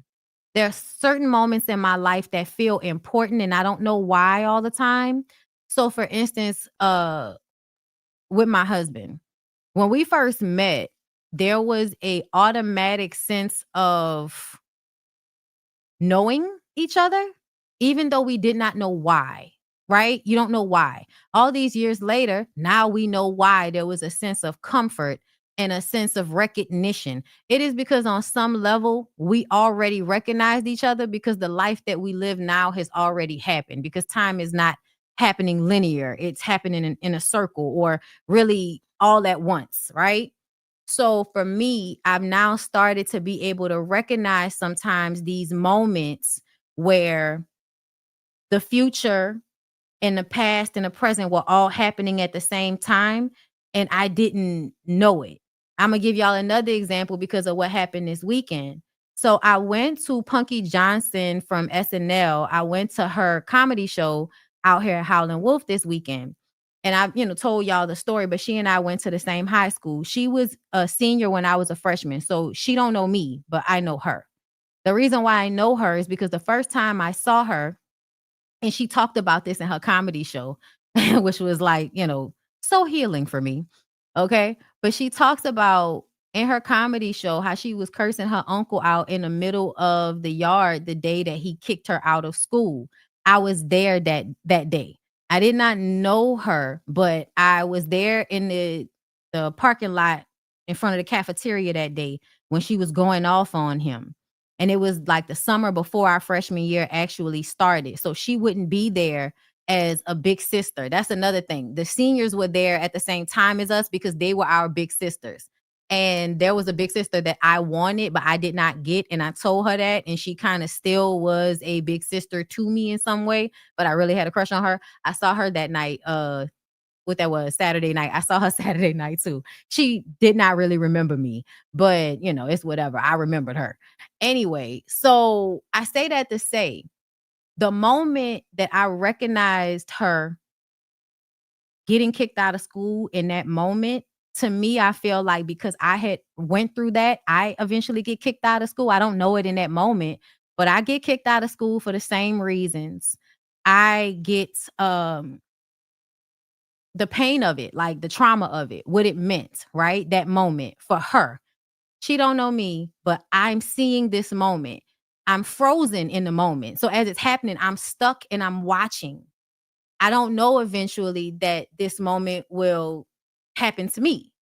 And then when it happens to me, it would then become a part of my life in such a way that when I'm sitting there at her show and she's talking about this and she screams to the audience, fuck Mr. Owens. And I'm screaming, fuck Mr. Owens. And the fact that like both of us eventually get into this place of doing comedy. And in my mind, I wonder if it's because, you know what I mean? Like I always was recognizing the moment. When it actually happened the first time, I'm recognizing the importance of this moment. I don't know this girl, but she getting kicked out of school and I am glued into this moment. Fast forward, it happens to me. Fast forward to it ends up being something that pushes me again because when I saw her show, I had kind of given up on doing comedy and live shows and shit because it gets away from me. And it's like, okay, so what's next? But watching her again kind of threw me back like, nah, you really need to do this. And then the fact that I had a reading that same day that basically said, the lady said straight up out of her mouth, you need to Dave Chappelle the shit. That's what she said. Those were her exact words, y'all. So it was crazy to me. It was crazy to me when I thought about it. So when I say that, I feel like there is some type of magic in these moments where something is constant, no matter whether it's the future, the present, or the past. Something in the moment is constant. And when you see those moments, you glue in on those moments, you know something deeper is happening, but you don't know why yet. And then eventually you'll be able to see it. That type of thing kind of reminded me of this scene. You know what I'm saying? Does that make sense, y'all? Because I feel like I'm pontificating, but I was talking about this earlier with Lyric trying to like draw it together because it's hard for me to explain because I can't even describe what it feels like. But there's something about the recognition of connecting these dots that time is not real. And even if things have not happened yet, we feel something in the past that tells us or informs us about something in the future. That's what it feels like. It makes sense? Okay, great. Thank you. But I feel like that's what was happening in this scene. When they're singing, when they're dancing in the present time, the past shows up, the future shows up, and it's something that is so magical and so valuable that it draws in this vampire, this hundreds-year-old vampire that is there because that energy is something he can't connect to. It's something that he can't get back to. And that's why I felt like this movie was so important for so many reasons on a global, social, political scale, but also interpersonally for me, what it made me start to pay attention to these connections in time, right? um, you know, Last example, the restaurant Addie's down there on Bayou Road in New Orleans, my New Orleans people. Addie's used to be a corner store. The last time I went to Addie's, I literally felt like I was having a low-key out-of-body experience because as I was sitting there at the table, all I could think of was all the times I had walked into that store when it was a corner store. So in my mind, as I'm sitting there, I'm seeing my younger self walking into the store, then my older self walk into the store. I'm remembering what it felt like when my feet were touching the ground because there was like a slant walking into the store back then. The place has been gutted. It's completely different, but it's the same place. So in my mind, I'm there in present time, but I'm thinking about the past. And I'm even wondering what future part of me is here in the moment that I don't know yet. I haven't caught up to that one yet. But right now in present, I can see all of these times in the past that I've been in this same place and what that means now, because that means a lot here in New Orleans. It means a lot to have been here before, because before is what we feel like is a different timeline. We feel like we broke off from the New Orleans that we knew. We're now in this reality. The New Orleans that we knew is still existing in another reality, but we're just not with it. That's what it feels like. Like, that's literally what it feels like. So those moments are sometimes like just like a movie to me in my head. You know what I mean? How it plays. Um So yes, sacred, big. The scene with different cultures dancing together, conjuring spirits from the past and the future. The roof was in fact on fire after this, okay? All those different times conjuring together. As they are all dancing, the vampires show up with instruments and they're mesmerized by this scene of what's happening. And also the fact that the building is burning down around them, that's the future. Like, that's the crazy thing about it. Like, they're in the present, but the building being burnt down like this, I believe, is a reflection of what will happen in the future. But anyway, Preacher Boy, Preacher Boy, basically eats coochie for the first time. And I love this moment because it reminded me, like, as a woman, how vulnerable you are when you lay down to let somebody in between your legs. She was like, I walked here, like, let me clean myself up. And he said, you beautiful. I just want to taste you. Meaning he want to taste the sweat. You know what I'm saying? And it reminds me of the times that I've been able to switch places and the vulnerability it takes to be the woman in that moment, to allow somebody to consume you in such a way, not knowing what the outcome will be, if you will be safe with them in that moment. I feel like people underestimate that. Men underestimate the vulnerability it takes to be a receiver. As somebody that has been a giver in these situations, there are times I've recognized I have more power in the moment because I'm not vulnerable. When you are the giver, you're not vulnerable in the same way. It is much harder to lay down and allow somebody to consume you in a way and allow for all of your insecurities to melt away. That's something that takes a lot of vulnerability for you to be able to do that. Not the same as men. Like, like when men are about to do something to a woman, they never feel the vulnerability or the fear that is sometimes connected to sex for women, no matter what type of sex it is. Because that moment when she had that apprehension, like, I instantly remember, like, what that feels like. Like, oh my God, now I'm going to have to lay down and let this person eat me out if they don't do it right. If I'm not clean enough down there, what they going to say, who they going to tell. You know what I mean? Like, the shit that will go through your mind as a woman about your coochie when somebody is just trying to make you feel good on the inside and shit, girl. You know, I feel like men don't realize that there is so much power when they decide to go after women, when they decide to seek women out in that way, and the vulnerability it requires of women to give themselves over to men in those moments. I don't think they really recognize it. They don't, because they think that women are out here just being hoes, as if there's no fear in it. And I'm like, there's fear in it that you niggas will never understand. Even in getting ate out by a nigga, the fear in that you will never understand, because there is no fear in you deciding to throw her legs up to the ceiling. There's no fear in that. That's all domination. Or even if in the mind of pleasing her, you're not the one that has to relax. You're the one that has to go to work. And sometimes going to work is easier than relaxing. So I point that out to say that y'all don't value what risks women take when they lay down with you, no matter what it is. Y'all don't really value that. And you think women are just kind of out here throwing coochie all over the place with no fear attached to it. There's always fear. There's always fear attached to it. But a lot of us can push it to the back of our minds, or a lot of us can kind of like allow the fear to excite us in a way. But y'all need to have more reverence for what it means to be a taker. Just saying. Then the white folks / vampires walk up to the party, disturbing the peace. They want to drink and party. The twins come to the door and they ask where they from and if they clan members. And Remick says, we believe in equality. They sing a song called Pick, Pour, Robin, Clean. And what did I tell y'all about the twins being like Robin Hood?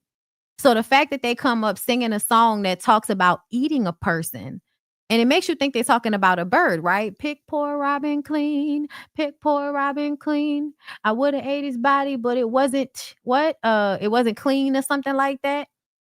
Whatever they said, but basically, yeah, their words were being sing-songy like a lullaby, but they were telling you what they were gonna do to you. And that's another thing that I feel like is replicated in our society. Did we not know what these niggas was gonna do? But because they were saying it sing-songy with the mask of Jesus, like here we are now. But we heard what they were saying, okay? Like I'm just saying, pick poor Robin clean. I'm about to eat you, bitch. I'm about to eat you. I'm about to pick you clean. From the rooter to the tutor, there will be nothing left of you. They were singing this song to these people. And the funny part about it is, another thing I saw, the women were uncomfortable. When they were standing outside the door singing, the women were uncomfortable. Annie had the willies. Even Mary was sitting there kind of like, what the fuck? But the men were actually starting to like wave their heads and, oh, okay. If the women were not there, I think the men might have let them in. Cornbread and Stacks both let their defenses fall. Smoke was the only one that had, some niggas not coming in. I don't care what you talking about. And I think that lends to the fact that Smoke is more connected to spirit because Smoke is connected to Annie. The sense of knowing. Because Annie picked up on the energy just like I did. I don't know about y'all, but there is something menacing about this depiction of white people because they come off so clean and smiley, and really they are dark and dangerous and insidious. And you know what it reminds me of? If y'all have ever seen Charmed, what was that? Was that the last season 8? That might have been season 8 when everybody went into the fucking mirror and flip-flop time. And so it was so good that if you did a small thing, they were shooting you. Y'all remember that? That's a lot of the times what white people will remind me of. People that are smiling and acting like everything is super light and super great, but really, I'm going to eat you alive. Yes, I'm going to skin you and we're going to kill every last one of you. Yes. Aren't you excited? Yeah, it's creepy as fuck. It's creepy as fuck. And white people really have that down pat. They will play in your face, and energetically, you can feel that they're lying to you. Energetically, you could feel that their smile is really a dagger and you can't trust it. But you will allow them to sing song their way into your head. Like that's literally what it is.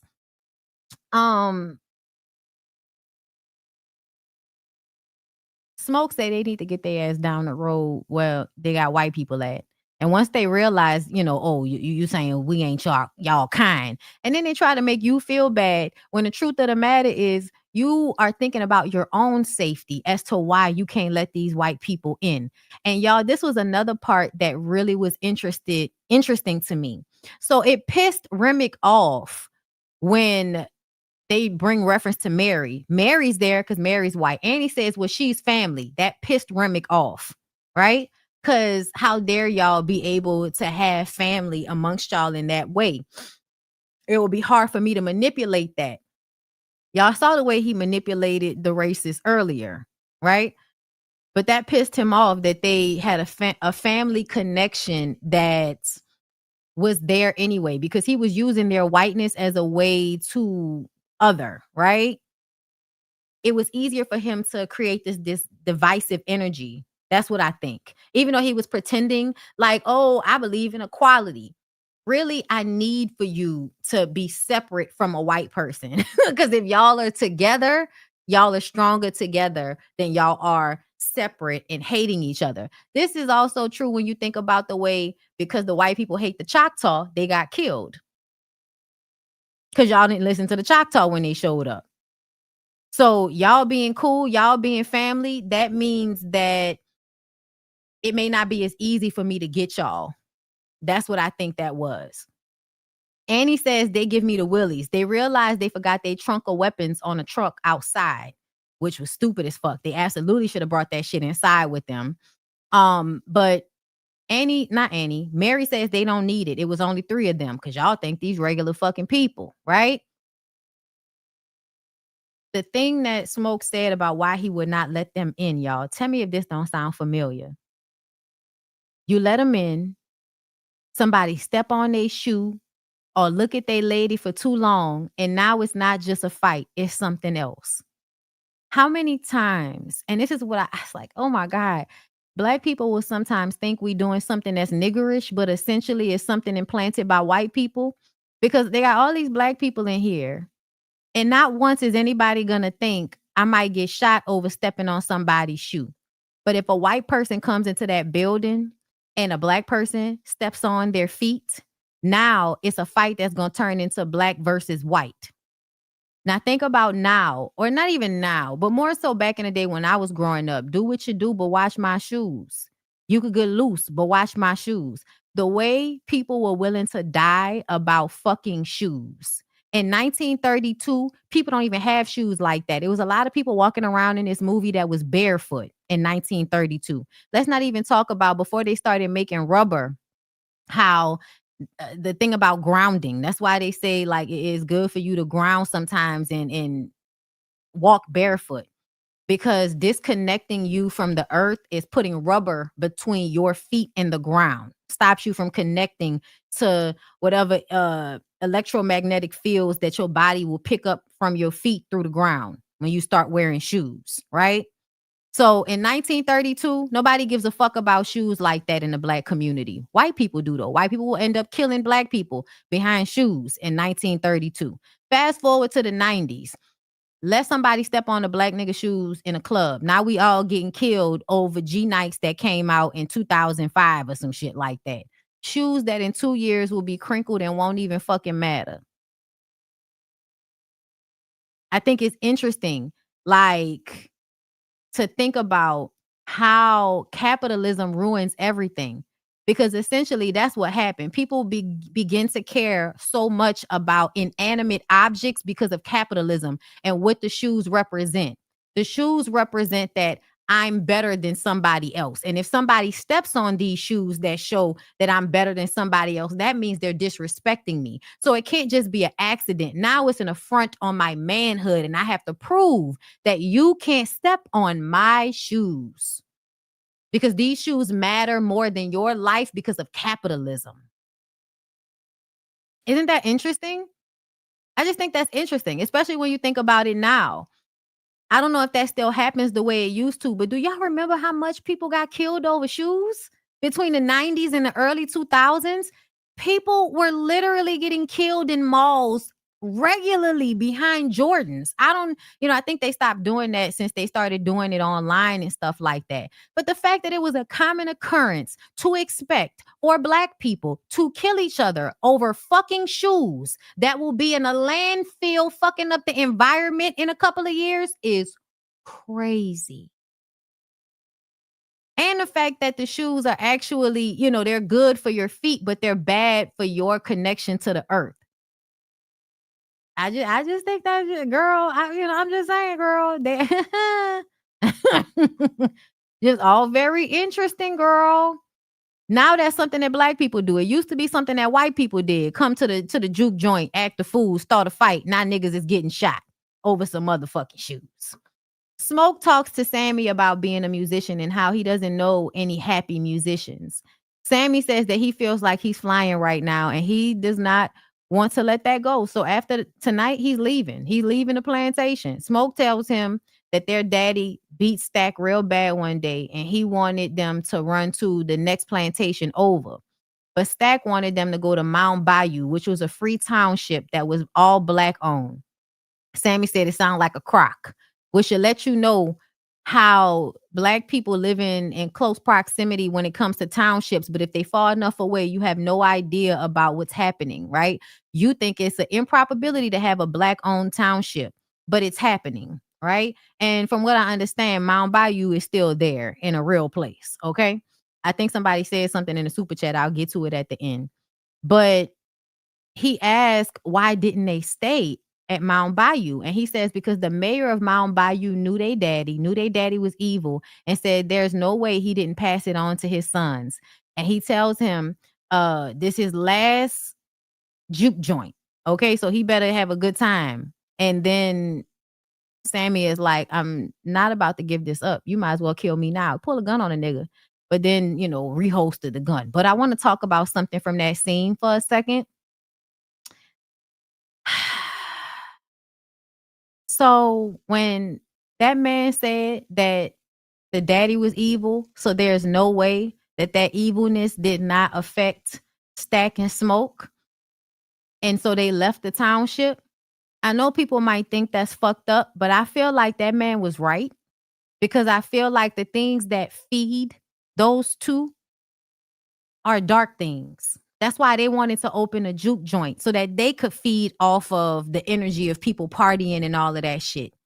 But there is a level of taking advantage. There's a level of, I'm going to do whatever to get over. I'm going to do whatever I want to do what I want. People like that will absolutely harm the Black township. If y'all are out here doing any old thing, you get drunk and go somewhere and act a fool, and now you bringing white people to our town. So to me, that man was absolutely right. But the reason why I'm bringing this up is because we often get into it about Jocelyn Hernandez, because I saw her post a video of her little girl. Her little girl is about to start school. Cute little girl. You could tell the way she articulates herself. The little girl is very smart. So people are all in the comments, oh, she did so good with her. She did so good with her. She's a great mom. She's a great mom. They did so good with her. The next thing I see on my timeline is her sitting there while them girls are scalped ball, beating the piss out of each other while she sits there and watches. And so it brings me back to how I am often disgusted by the way we ignore rules, facts of life. Fact of life, you can't be a fucked up, exploitive, evil human being to everybody else and not to your kid, because that's not how it works. It will always end up affecting your kids. And so sometimes when we be talking about Diddy, when we be talking about Jocelyn, and everybody wants to act like they can be terrible people to everybody else, but that doesn't mean they're terrible to their kids. I don't understand a world in which y'all think that makes sense. Because to me, if a person is bad like that in their everyday life with anybody, they're not going to be a good parent behind the scenes. They're not going to always be. They might do all the proper things, educate them, make sure they have access. They're clean. They're together. They know how to, talk soft sometimes. But there's no way you can be a cocaine bear on Saturday and be a wonderful, good mother on Sunday and it consistently be that way. There's no way. So when we talk about rules of life and how I think about things, right? I align more with that old man that was a mayor who felt like there's no way the daddy evil and that does not cause issue in the children. And it's not because you want to ostracize these people, and make them pay for the sins of their father, so to speak. But it's because it's just the way it is and there's no way around it. You know what I'm saying? But people always want to give benefit of the doubt. And I'm just like, I don't think that's how life works. But I thought that was interesting, because sometimes I'll feel like, why does it feel like I'm wrong because I don't like that people are acting like she could possibly be such a great mother while we're seeing her exploit and pimp out other young women that are eventually going to be, Bonnie Bella is going to be their age one day. And is the love going to flip off once she's no longer a little girl and she's now embodying what it means to be a woman? Will you still care for her and handle her in the same way? Or will you then turn into the same pimp, madam-like personality that you are with all of those other young women? You see what I'm saying? So yeah, I that part right there, he protected Mountain Bayou. I know that. And I appreciated the fact that Stack Smoke in this moment basically said that they came to respect it and feel like that's why they do what they do. Leave it to us. There are people that I believe have more heart and have more moral fiber, even if they have been traumatized and fucked up in some respects. Because we don't know how to fix people from that, we sometimes just throw them away, right? Those people find their roles. And I think back in the day, like in the 70s and shit. So for instance, the drug dealers that was in certain neighborhoods back in the day, how did they handle it? They handled it like, we don't give it to certain kids. We don't be out here. You know what I'm saying? We don't poison everybody. We actually take the job so that we can control what's happening. There were a lot of drug dealers that had like rules for how they handle shit. No old people, no kids, no babies, like that type of shit. Crack is what really fucked that up, to be clear. When it was only dope and cocaine, it was separated from general everyday life.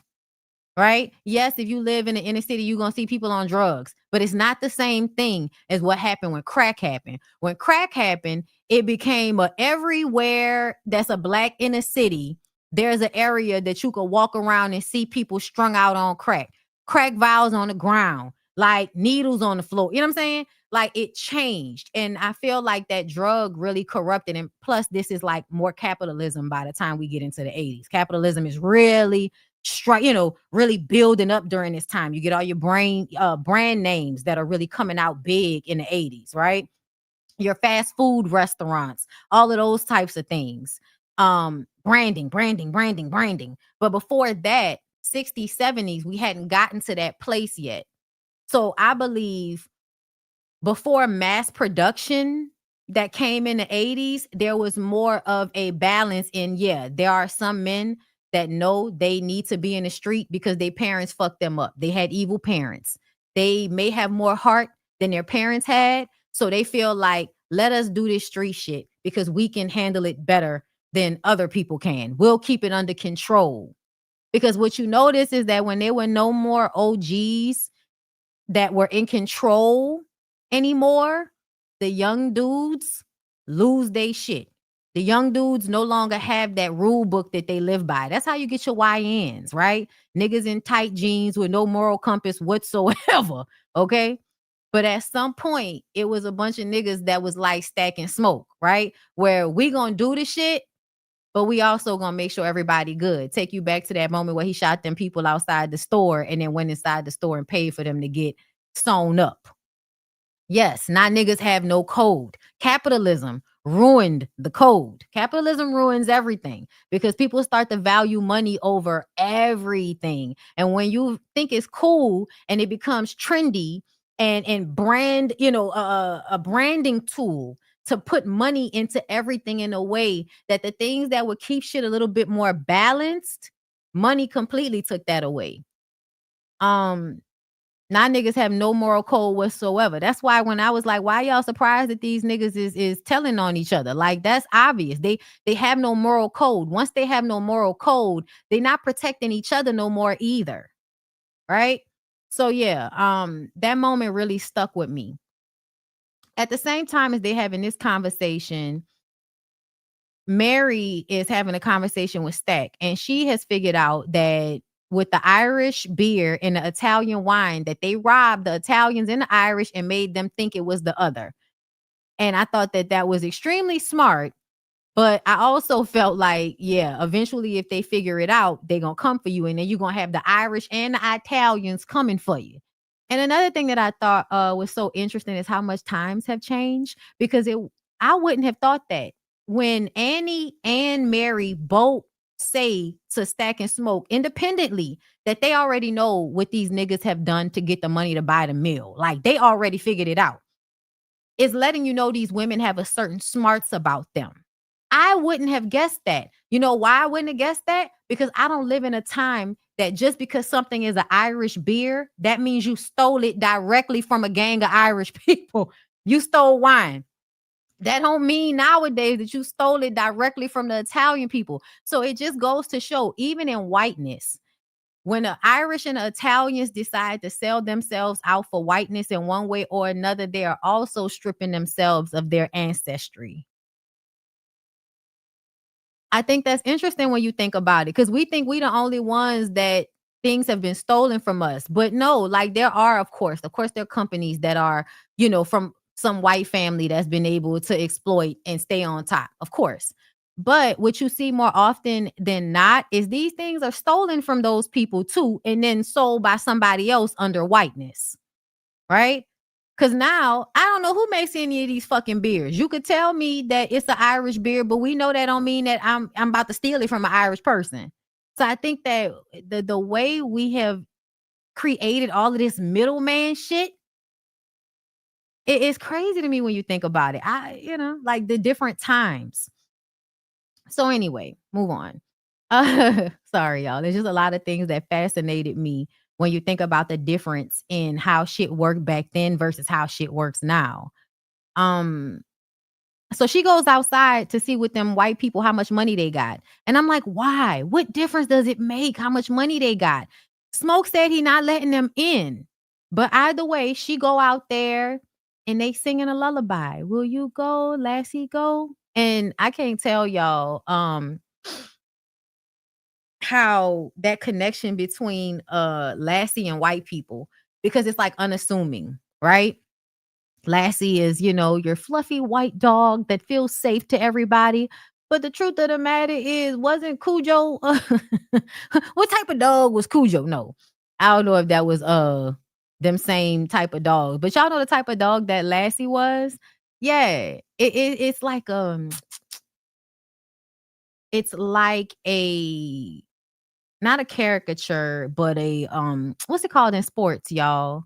A mascot. Those dogs are like mascots for white people that we're supposed to think are golden retriever. Thank you. Like Lassie was a golden retriever. Thank you. And they're like a mascot for safe white people to me. Does that make sense to y'all? So when they were singing that song, that's all I could think about. Like y'all singing a song that's supposed to make us think that white people are safe. Because when we think about Lassie or I think about a golden retriever, it's a white dog. Like, I'm sorry. All of the golden retrievers feel like white dogs. Okay. Even though I'm sure they're not. But yeah, that vibe of feeling like something is safe when it's really not, because essentially a dog can bite you regardless to whether you think it's safe or not. But they were singing that song, Will You Go, Lassie, Go.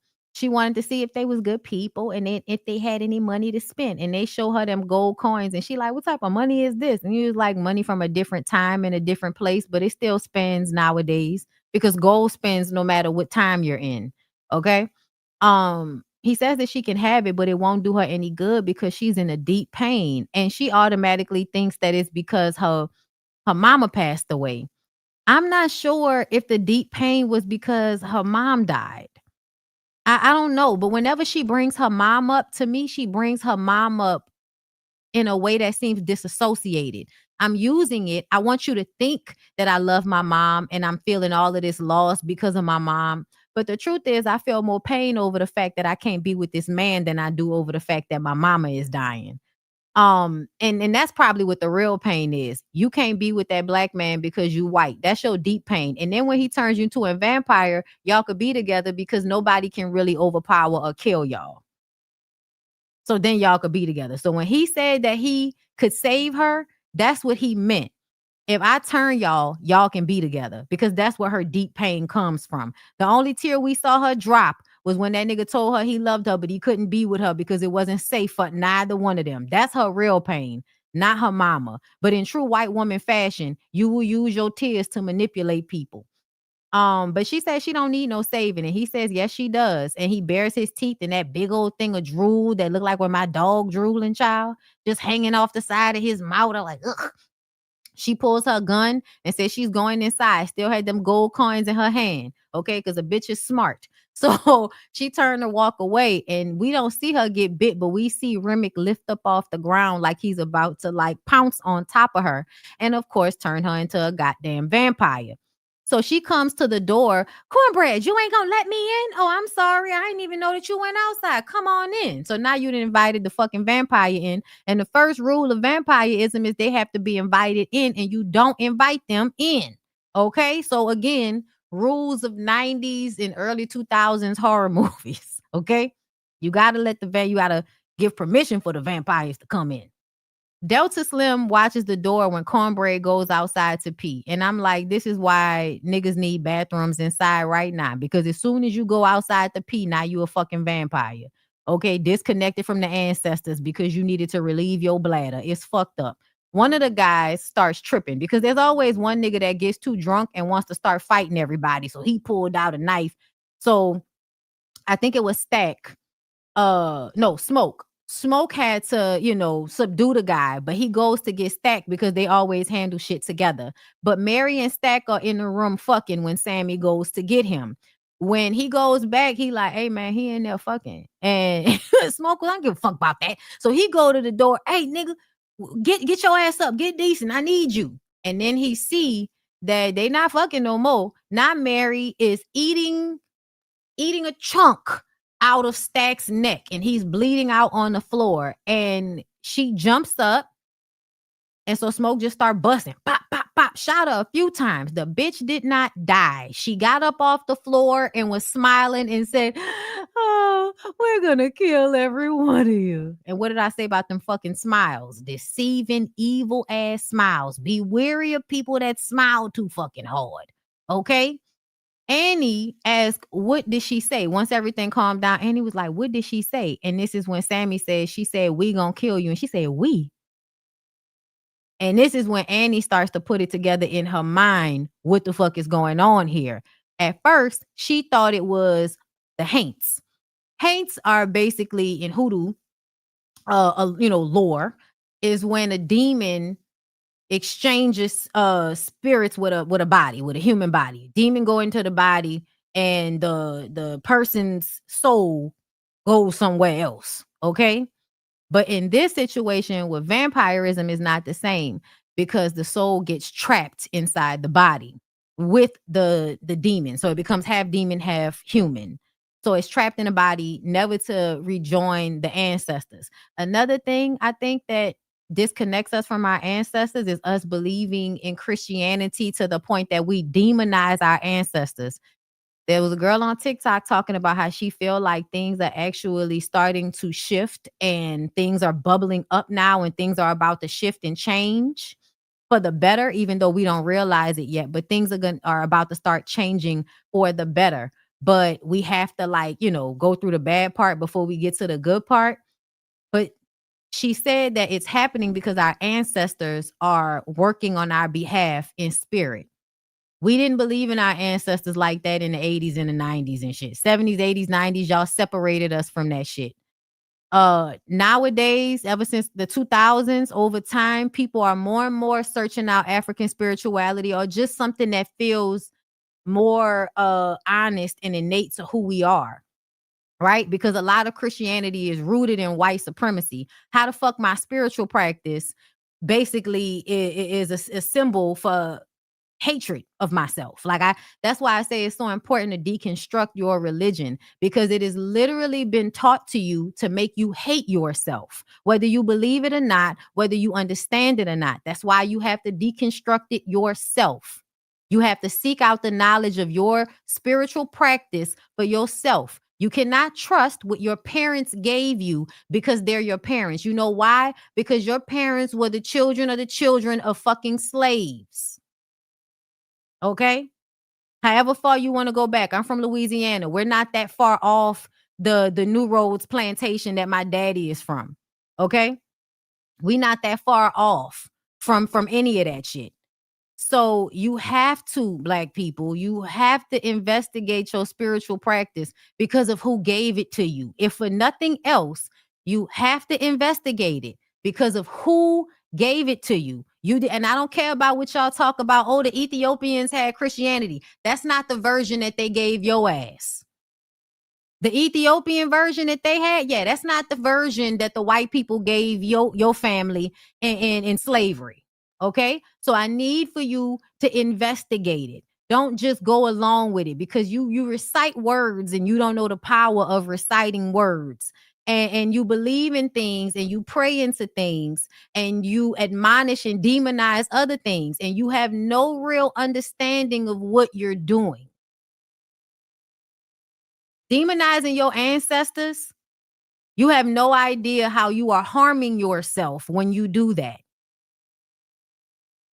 Okay, I'm sorry. That's just how I feel, y'all. You are disconnecting from yourself in that way. Okay. And everybody's doing that, to be white and to be Black in some way, and really not to be Black. That's what they wanted it to mean. When they decided to make us all Black, that was to separate us from who we are in an ethnic level. You know what I'm saying? On an ethnic level, on a cultural level, To be white is to basically sell over your identity for whiteness. It's a difference, but basically you are stripping yourself of your real meat and bones for fool's gold, so to speak. Blackness and whiteness is not real. It's not real. Ethnicity, nationality, ancestral line, that's real. Which should show you that race is not even real, because most of us are made up of different ethnicities and nationalities. What did I just say about my grandmother being biracial? I am a black woman and I don't know how else. Okay. But ultimately, white people are in my ancestral line. Some of them probably in a romantic way, meaning that the people chose, and in others they did not. But there are white people in all of our lines. And for some of these white people that don't want to admit it, there are black people in their lines. They've just been watered down enough that nobody can tell the story anymore. But we are all connected in that way, regardless to whether we want to admit it or not. Yeah, you stopping yourself from your seasonings. Thank you, Erica. Hey, girl. So we have to keep everybody inside, and we have to put this dead body, Stack's dead body, outside. Of course, Smoke won't allow it, so they lock his body into a room. Grace, y'all know the Vietnamese people, shit get hot, they send fast to my spot trying to take all I got. Sorry. But when shit get hot, if you're not a black person, if you BIPOC, you throw us to the wolves, right? That stereotypically, you can party with us, you can work with us, you can find some kinship with us. But if it's a time for you to, stand up, get up, stand up, y'all niggas gonna run and leave us to deal with the shit on our own, like Grace was trying to do. Okay? The only thing that made me feel for Grace was when, I ain't gonna lie, I don't know what I would have done if y'all niggas said that y'all could have went and got my daughter. I'm not even gonna lie. I totally understood. But it's also a sign to the fact that you don't give a fuck about nobody else. You don't care about nobody else. She said, we came here for the party. We didn't come here for this. They want our blues, but they don't want the people that the blues come from, right? You want to party with us, but you don't give a fuck about us. So that means the time we spending together, the energy that we're conjuring up, having this good time together, will ultimately end up meaning nothing when the connection actually means something. And we saw that at the end of the movie when we see this montage where they're getting ready for the party. That was the best part of the day, when everybody was getting ready for the party. The Vietnamese people showed up.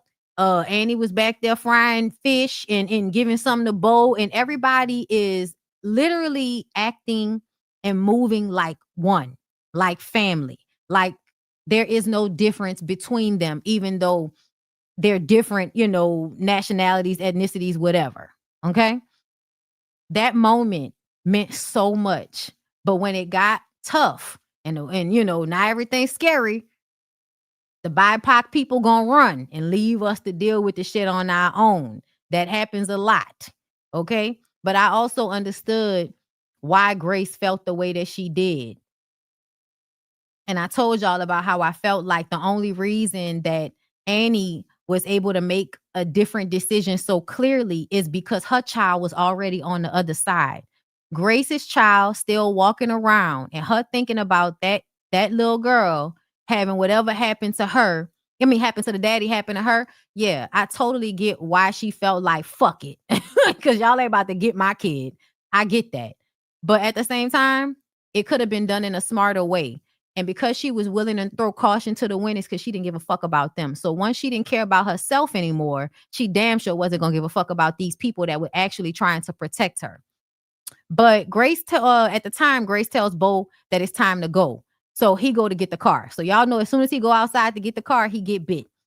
They lock Stack in a room. Cornbread comes calling, and Slim asks, where you been, nigga?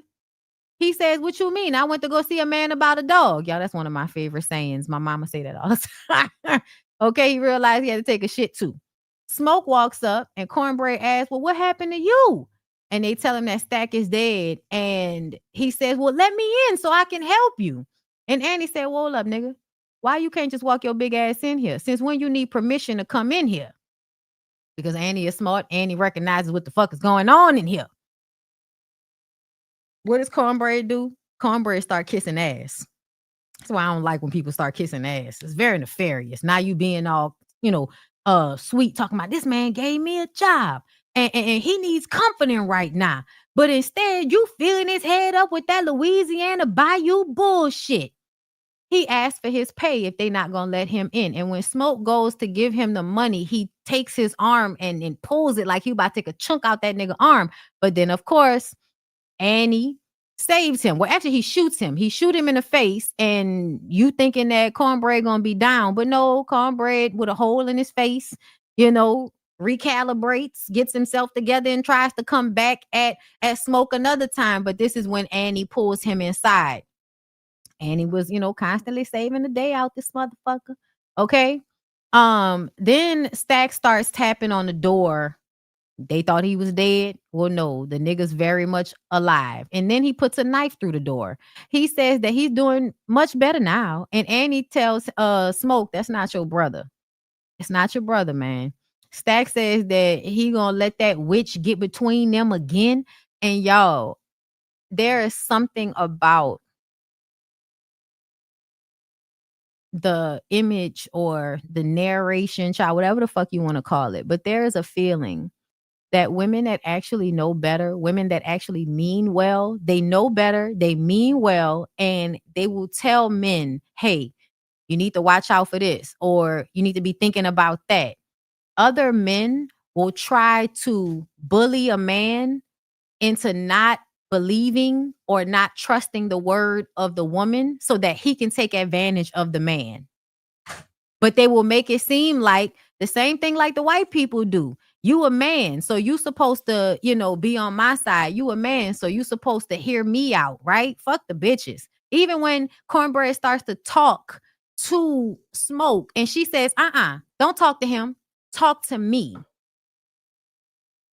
And I was just like, child, when I tell you there is definitely like an energy or a narrative of the way men try to bully other men into submission, and really it pulls them away from women that are actually trying to help, trying to save. But y'all look at women like they're bossy, so you're not gonna listen to a woman, right? I felt that in that moment, and I was just like, that's why y'all niggas stay getting in trouble right now, because y'all don't want to listen to women. Y'all don't. A woman will tell you what you need to do, and you'll say she bossy. You don't want to listen to her. You're going to wait till some nigga tell you. And because niggas don't know as much as they used to, you're going to be waiting a long time for a man to tell you the shit that a woman told you a long time ago. Good luck. You know what I'm saying? Them niggas always looking for a daddy. A woman, they old lady, same age as them, will be like, hey, you should do this, this, and this. Man, you don't know what you're talking about. You a woman. A nigga they ain't never met before, posturing like a father figure. Now they can hear. Now they understand what a motherfucker saying. I already told you that shit, nigga. But it's how much in our community men are bullying other men not to listen to women. But it's so that they can take advantage of those men. And y'all, what did we just finish talking about that's happening over there with the white boys and the Warriors and all of that, and how basically they will bully the other men into submission and turn those men into femboys? Basically bully men so that you can take advantage of them and then make them hate women, because women would actually probably be more helpful and more healthy, but you don't want them to be healthy. You don't want them to feel like women like them. So you make these niggas terrible to deal with so that women don't like them. I really do think that a lot of men don't even realize how y'all have been groomed by niggas to hate women and treat women badly so women don't want you, but you get mad about women not wanting you. The reason why they don't is because you're an asshole. You have a bad attitude.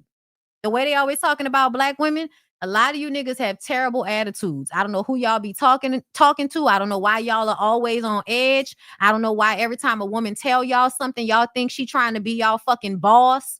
It's very, very weird. But the way men are always on guard to not allow a woman to think that she's telling him what to do, they will quickly bend over and take dick from another man and swear up and down there's nothing gay about it. I'm just saying.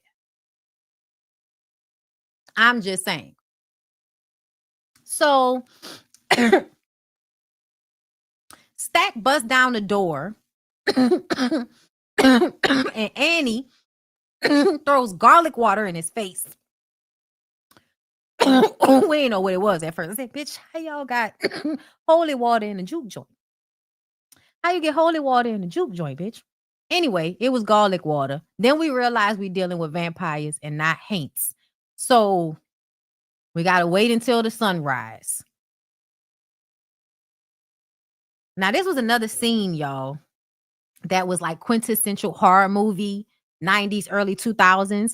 They all have to sit there and eat the garlic so that they can prove that they're not vampires, because that man that they got into it with early, that one problematic nigga, was passed out under a bottle of wine. So they thought that he was somebody that got bit and bled out. So they threw his body outside eventually, and then they start checking to see which one of them might have been a vampire. Once they realized that it was none of them, they go and see that it was actually wine and not blood. Well, when they go outside, because the man wakes up and he beating on the door because the rest of the niggas is outside dancing and doing Irish shit that he ain't never seen before. And he like, Stack, Smoke, open the door, man. I don't know what's going on out here. This some weird shit.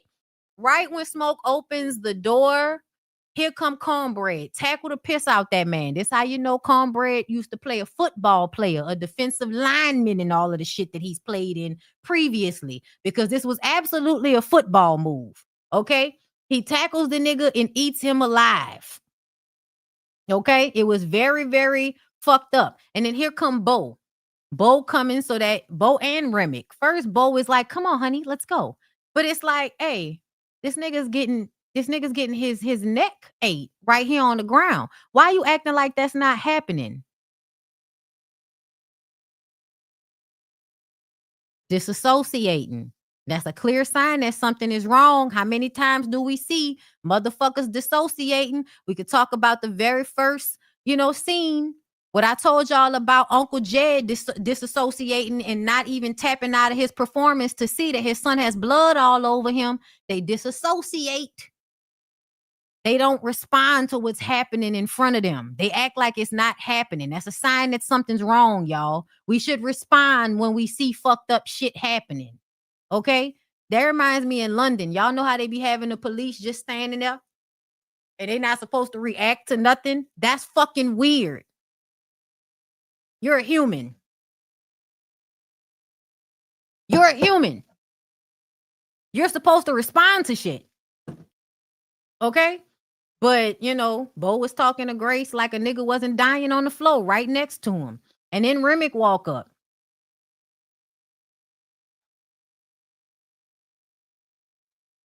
And he says, the vampires have their soul trapped in their body, so they can't rejoin their ancestors.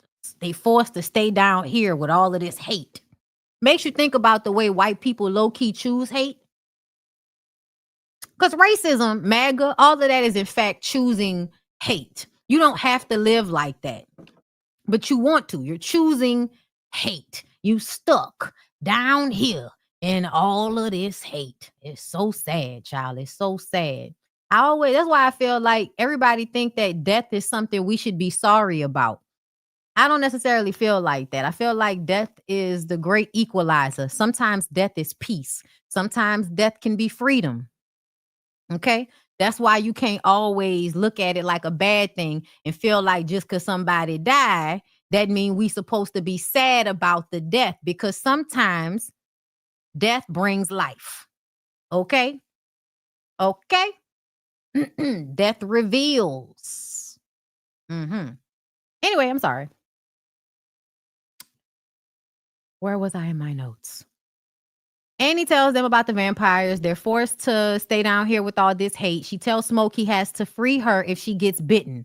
They throw that man I told y'all about back outside. The Remick shit happened, dancing to some Irish music.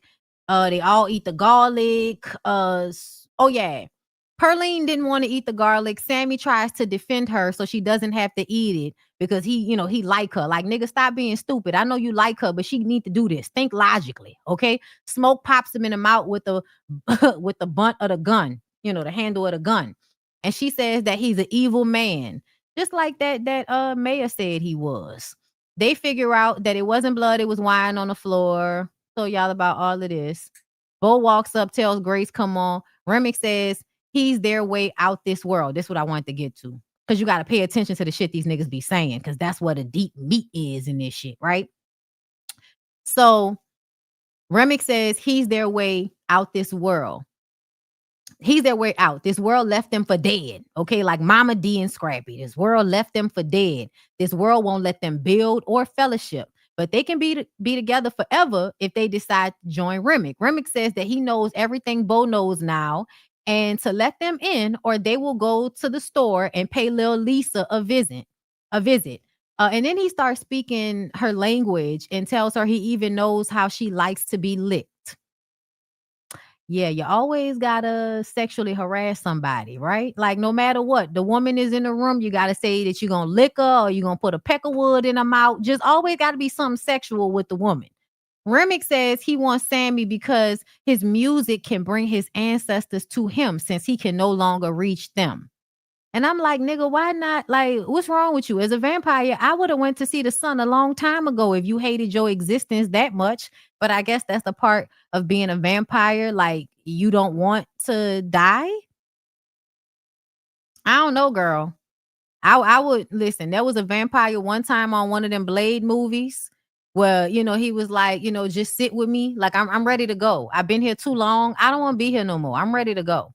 He went from a vampire to a fucking monk and then sat in the sunlight until he burned away. What was that, Blade 2? I can't remember. But either way, I'm like, why, why are you acting like you got to stay here? If you burn, don't you go back to your ancestors then, nigga? Anyway, he says it's not safe for them no matter how many guns or how much money that they have. And I felt like that said a lot. They said they will always take it from you when they're ready. And I'm like, damn. That's how it feels to be black, child. Hogwood is the grand. That's why it's like white people. Oh, you're scared now, huh? Hogwood is the grand dragon, and that's his nephew back there. They was always gonna kill y'all. It wasn't a juke joint. It was a slaughterhouse. The white girl puts her hands up in that very creepy way that white people like to do when they pretending like they connecting to God. Y'all, whenever I see this, I instantly think bullshit. Let me tell you something. I don't care who you are. If I see a white person putting their hands in the air like they touching the Lord, that's a motherfucker that'll kill you in your sleep. Watch out for him. It's creepy. It's weird. You're not connecting anything. Put your fucking hands down, Barbara. Okay? But anyway, she says that they'll start their own clan built on love. Mary says after they kill them, they will have heaven right here on earth. And that is very, very alluring.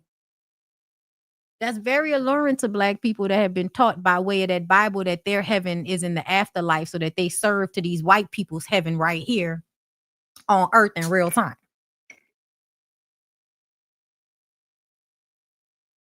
And that's the thing. That's the thing I think about all the time, y'all. Like, as a person, think about that. About how they made us think heaven is supposed to be after this life, when really this life is supposed to be as heavenly as we can make it. And I feel like we're thought for the future as well as reverence for the past and acknowledgement and staying present in the present. I think there's a way you're supposed to be playing this game of life. And I think understanding the past, being present, but then also living as if there is a tomorrow means that you are keeping in stock past, present, and future. And I think that's the best way to live this life. When you're not present, you're not living. When you are not understanding the past, you can repeat the mistakes of the past. And if you have no reverence for the future, then you can ruin your life. So you have to, I think, at all times be keeping past, present, and future in your mind in some type of way. Okay. Once Grace realized that her daughter was in danger, she told them motherfuckers to come on in. And they all braced themselves. Where is it at? Okay, they all braced themselves. And so she called him in, and Remick was out there waiting, hands in pocket. He knew the time was coming. She instantly shoots something into the wall, because he he deflects whatever she shot at him into the wall. But somehow she ends up on top of somebody. She took somebody with her, but she was on top of somebody and they burnt together, child. And she was screaming while she was burning. It was like she couldn't move. I'm like, damn, bitch, why you couldn't, spread the fire out and catch another vampire on fire or something like that? Why you got stuck? Anyway, I don't know whether it was because the knife went through her too. I couldn't tell. Either way, she's out of there first. Everybody's fighting. It was surprising how they were actually winning, which I think is another image to show you not to always count yourself out. Even sometimes when you think the monsters are stronger and bigger than you, fight. Fight like you could beat their ass. It was Bo. Yeah, good. They died together. That's how she wanted it to be. That's how it should have been. Okay. That warms my heart, but also makes me sad. I really realized, like, at the end of the day, I don't know how they were gonna make it out of this situation, whether she did that or not. Because a part of me feels like even if they had waited until sunrise, how long did they have? I mean, they would have been able to go out there and get them guns and prepare for them white people to come. That's what I think now. So ultimately, yes, we can continue to blame Grace. We can blame Grace, y'all. It is low key her fault. We could have all lived had you not did it like that. But I almost feel like everybody in the building kind of knew what was gonna happen on some level. At least I think Delta Slim did. Delta Slim was given, I've lived this life. It's not that great. I could go. And if I could go saving y'all, it would make me feel like going meant something. So I'm down for whatever. Okay. And again, I love me some motherfucking Delroy Lindo. Okay. Listen. Something about his face. I don't know what it is. I don't know. It's also how lanky he is. Lanky, good face. I don't know. Reminds me of my grandfather on some level. Niggas that sit with their legs crossed and they fold their arms over top.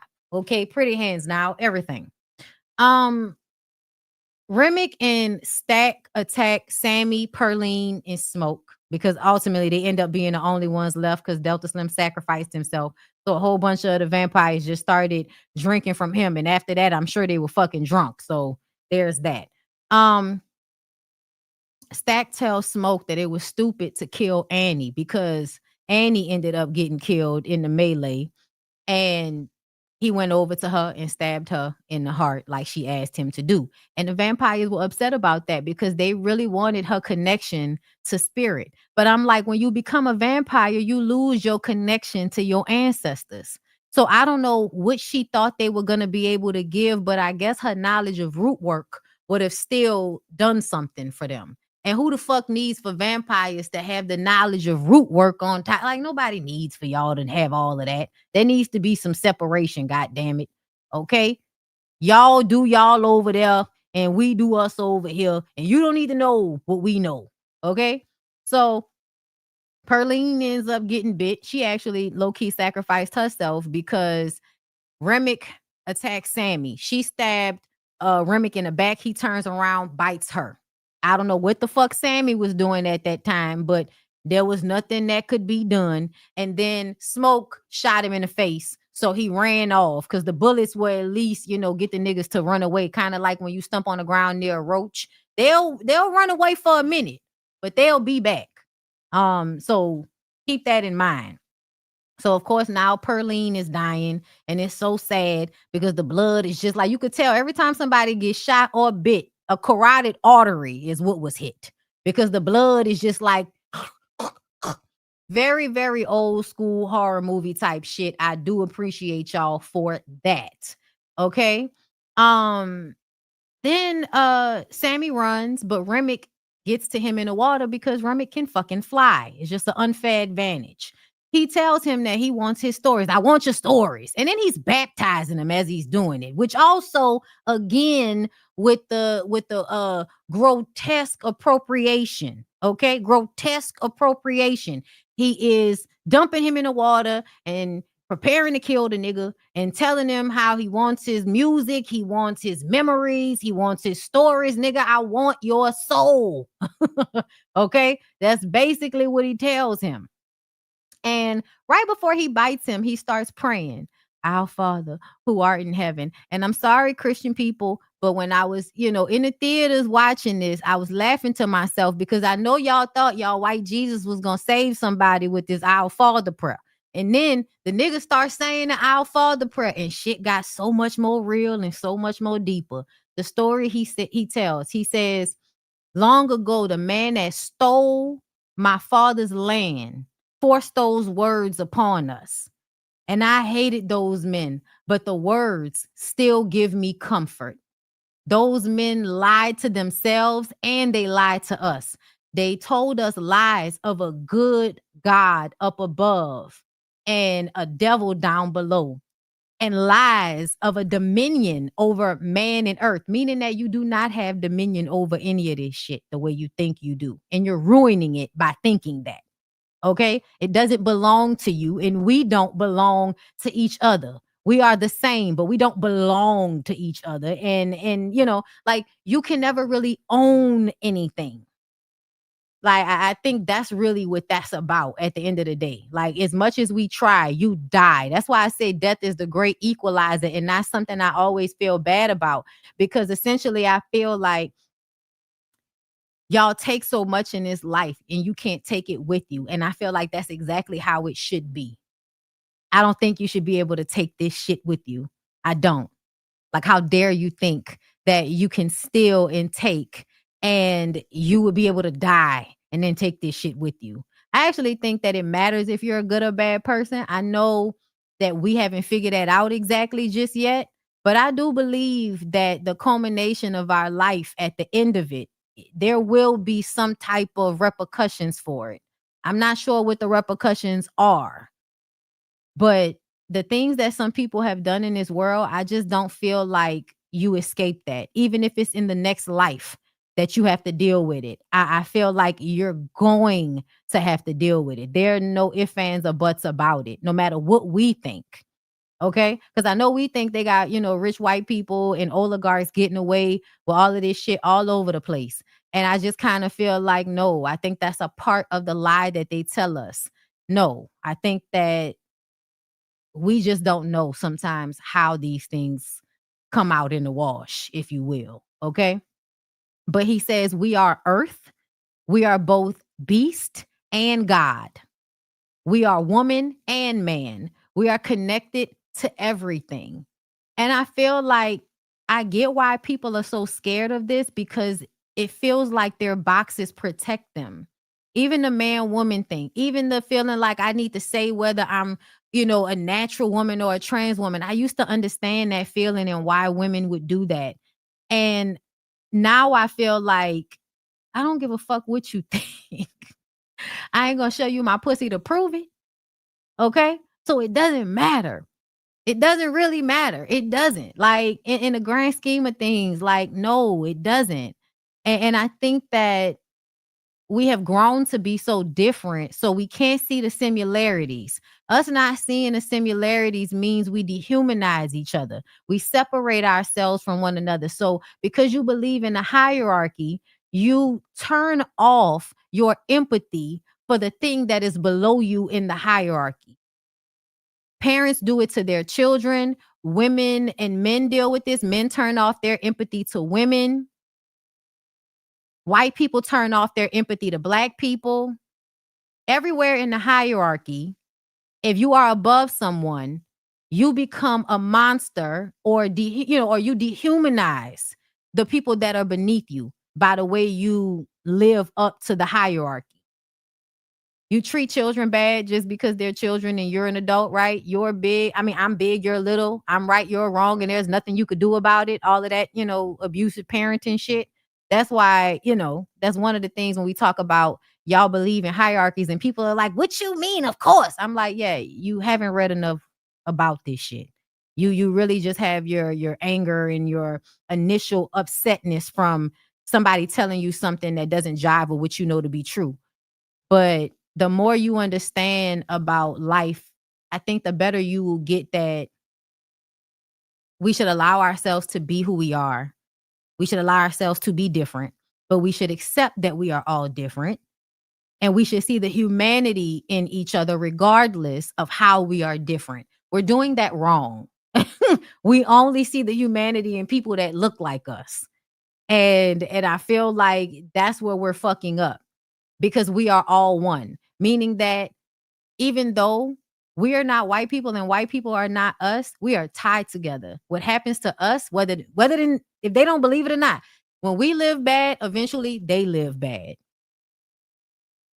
That's just how I think that's how this hierarchy thing goes. That's a part of the game. You think that you can treat the people below you bad, but the truth of the matter is the people below you, if you treat them bad, then you are in essence kind of setting yourself up in a way, even if you don't realize it. I'll say an example, like for instance, with kids, y'all mistreat y'all children because when y'all are adults, you are in the hierarchy above them. So you don't have to respect them. You don't have to care about their feelings. You don't have to apologize to them. You can basically treat them like in a dehumanized way where you hit them and you do things that should make you feel bad, but you tell yourself because you're a parent and they're a child, it's okay for you to do something that in your body feels wrong. So when they get older and they no longer want to deal with you and they don't want to take care of your ass when they get old, or if they do take care of you, they abuse you. To me, that was basically how that was supposed to go. Because what you put in is what you get out. Karma. That, that's just my feeling. Okay. So in essence, you mistreating what is beneath you in the hierarchy will end up biting you in the ass. So for instance, with white people in this country have been ignoring racism and how we feel this entire time. Now the exact shit that they turned a blind eye to, all of this gun violence and shit, what's happening? They're now becoming victims at large of that very thing. It is so interesting to me. Just like I think it's so interesting that they're all so obsessed with living forever. Just like the vampires, right? They're all obsessed with never leaving and living forever. And I think it's because they have fear of what is on the other side of this life after everything they've done. They would rather stay here than to go on the other side and deal with the atrocities they've performed on this side. On some level, I think that, on some level, I think that's what be going on, But essentially the things that they obsess about will destroy them. The things that they, all of this hatred, all of this, it has to be us, only us, they will then end up infighting. The very things that they use against other people, they will then use to self-implode. And I think if that's the way it works, I'm here for that. Like if that's true, if that's the way life is working out in that way, I think that's fair and I'm here for that. Okay. Sammy hits him with the guitar. The guitar has a silver plate on it, and y'all know vampires and silver don't go together. So then like he's actually wounded. And the other vampires who are standing behind him feel all his pain since he's their maker.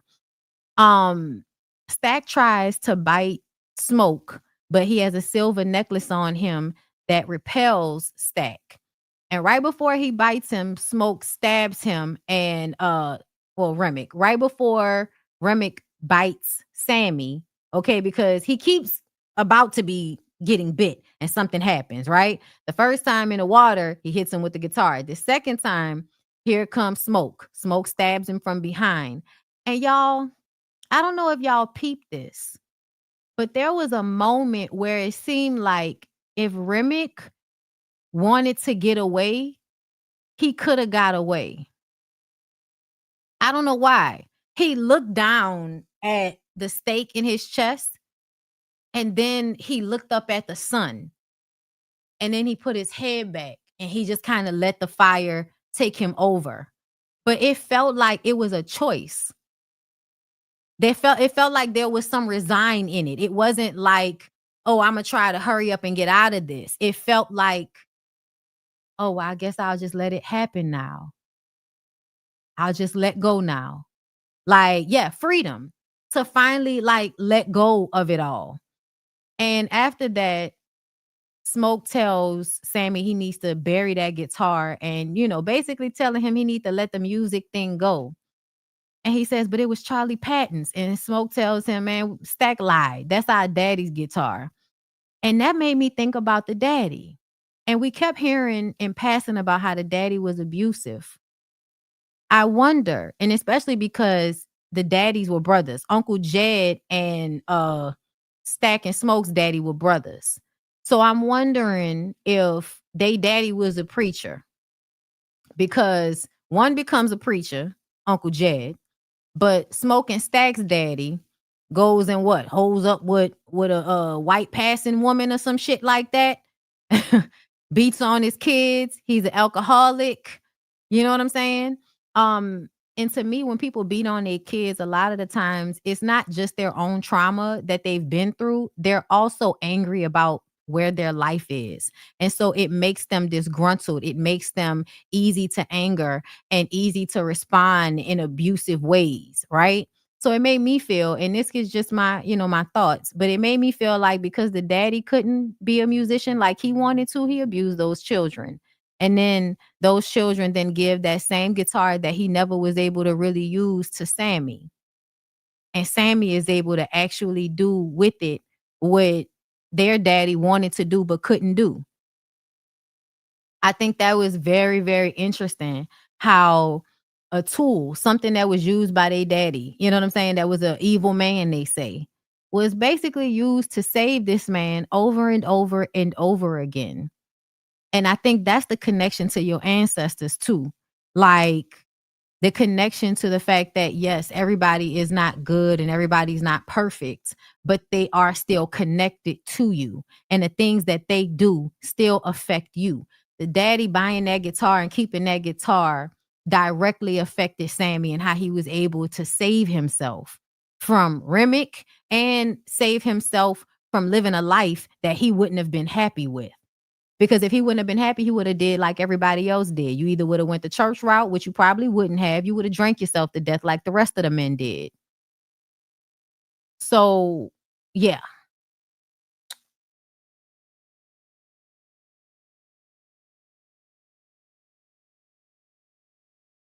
Smoke sits there because, Sammy goes on. And so Smoke sits there. And y'all, this scene reminds me of some men say I'll find a way living without you. You are my sister, my strength, and my pride. Only God may know why. Still I will give back. Listen, that's what it reminded me of, bitch. He was sitting there on the step, and it reminded me of when Jada was sitting with, you know what I'm saying? She was with the braids and shit over the bed with all of the money, and she was rocking back and forth. That's what it was giving to me in that moment. Okay. So he takes his necklace off, right? He takes his gree bag off. This is his protection. And he knew that's what was saving him. That's what he knew, that gree bag was why he was still alive. And so he took it off. And the white boys is about to show up, right? He remembered what that nigga Remick said. So he done pulled all of the guns and set up out in the woods when the white boys show up because they think they about to kill them or, slaughter them. A bunch of niggers showed up to kill a bunch of people to commit mass murder. Okay. He ends up picking them off. Okay, from afar with military grade weapons. I love it. Okay, y'all. I also think y'all don't know how much the Black Panthers used to walk around with military grade weapons everywhere in courthouses and everywhere because Second Amendment right, bitch. I can have my guns. Yes, y'all. They really had to dismantle them people because them people was on to something. Okay, them fucking people was on to something. So anyway, so he had the long shooter. Then he put that down. He walked them down, pulled out the Tommy gun. And y'all know niggas ain't living through no Tommy guns. I was like, motherfucking Tommy gun, bro. Yeah, I ain't seen a Tommy gun in a long time. So that was fun. And ultimately, these guys get in the truck to leave because he done killed most of them. and he takes a grenade and in true black people fashion, nigga, I'm good at sports. Okay, hand-eye coordination, goes right into the car blows up, them niggas dead. But not before they got off one shot, and they got it off somewhere where there was a artery, because he starts bleeding out immediately, profusely. And you could tell that he could have stopped the bleeding, he could have done something, but again, people are resigned, okay? Death is coming, they not running from it, right? So Hogwood, it's the last motherfucker alive, crawling around on the ground like the cockroach motherfucker that he is, right? And he asks him for a cigarette, and he says, "You go to hell, nigger." But then he pulls the cigarette pack out of his pocket, and even with being shot, leans up to hand it to him. It was real nice of him.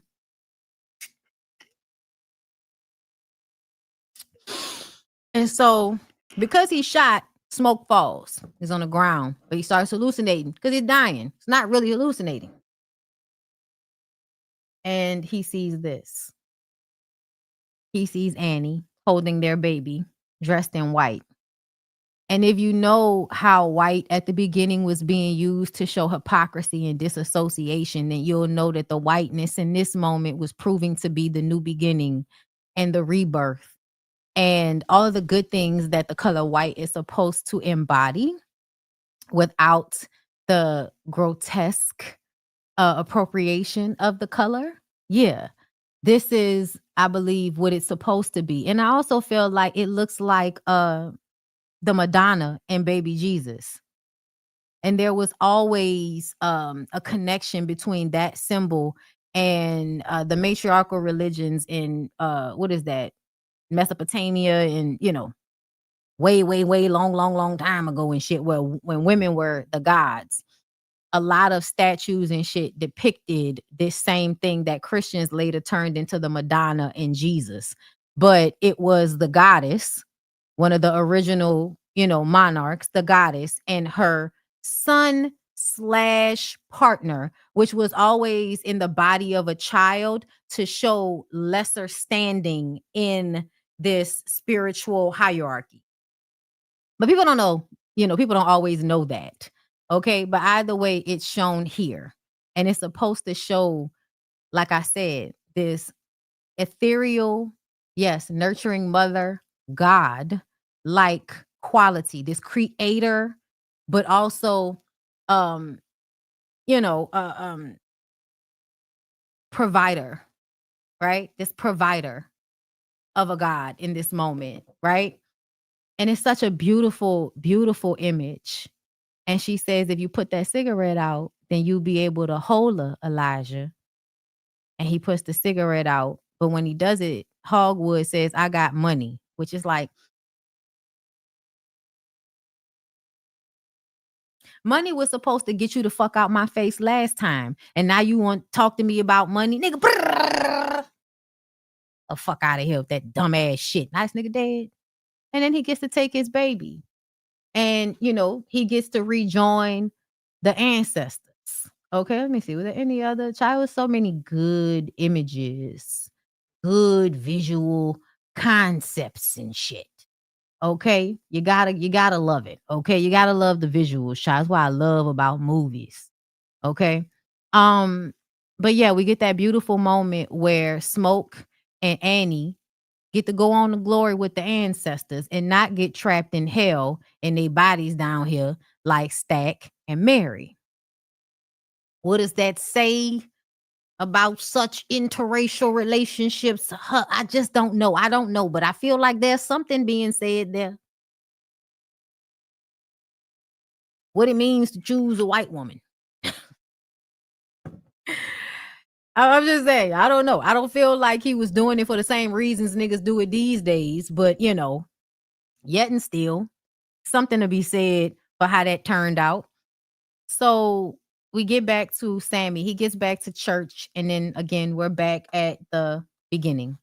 Sammy's daddy telling him to lay down his guitar, but he holds it close to his chest and leaves in a car that Smoke and Stack gave him, moves on to become a well-known blues man, still alive 60 years later in his bar named after Pearline. And Here comes Stack and Mary. It's like 1992. So they in, you know what I'm saying, Coogee sweaters and, and a ponytail with a flip, bitch. Okay. And they come in and he says, Smoke let him go, and told him to leave Sammy alone and let him live out his life. And so that's what they did. They ran, and they was the only ones that escaped. He offers to turn him, but Sammy says, I think I've seen enough of this place. I said, I know that's right. The fuck? I ain't gonna lie, y'all. I feel like there's some point in life when it's like, all right, I'm ready. We can go. Like I'm ready to go home now. Like, like I hope that's how I feel at the end of my life. Yeah, I think that's a blessing to feel like, yeah, nah, I think I did enough. I don't need to do nothing else. Okay. I didn't tie up everything. I ain't gotta do up no, I ain't gonna do nothing else. But he was like, yeah, nah, I'm straight. I think I'm ready to go. Stack and Mary, well, they asked him to play some music, remind them of what it's like back in the day. It could transport them back to the time when they were alive. And he says before they walk out, because he hug him and they walk out to leave. And Sammy says to Stack, almost every night I'll wake up paralyzed from the fear of that moment. But before the sun went down, I think that was the best day of my life. Again, with the duality that one of the worst days in your life that will haunt you for the rest of your life will still be a day you could think of as the best day of your life. And I think also in that last scene before Smoke, killed everybody, when he was sitting there thinking back on all of the, getting ready and the preparation, it reminds me of what people say about how the best moment is not when you've made it, but it's the right before it happens, the anticipation of it versus when you finally, accomplish whatever the goal is. But either way, and that's why it's so important to be present and enjoy like all of the steps and shit. But anyways,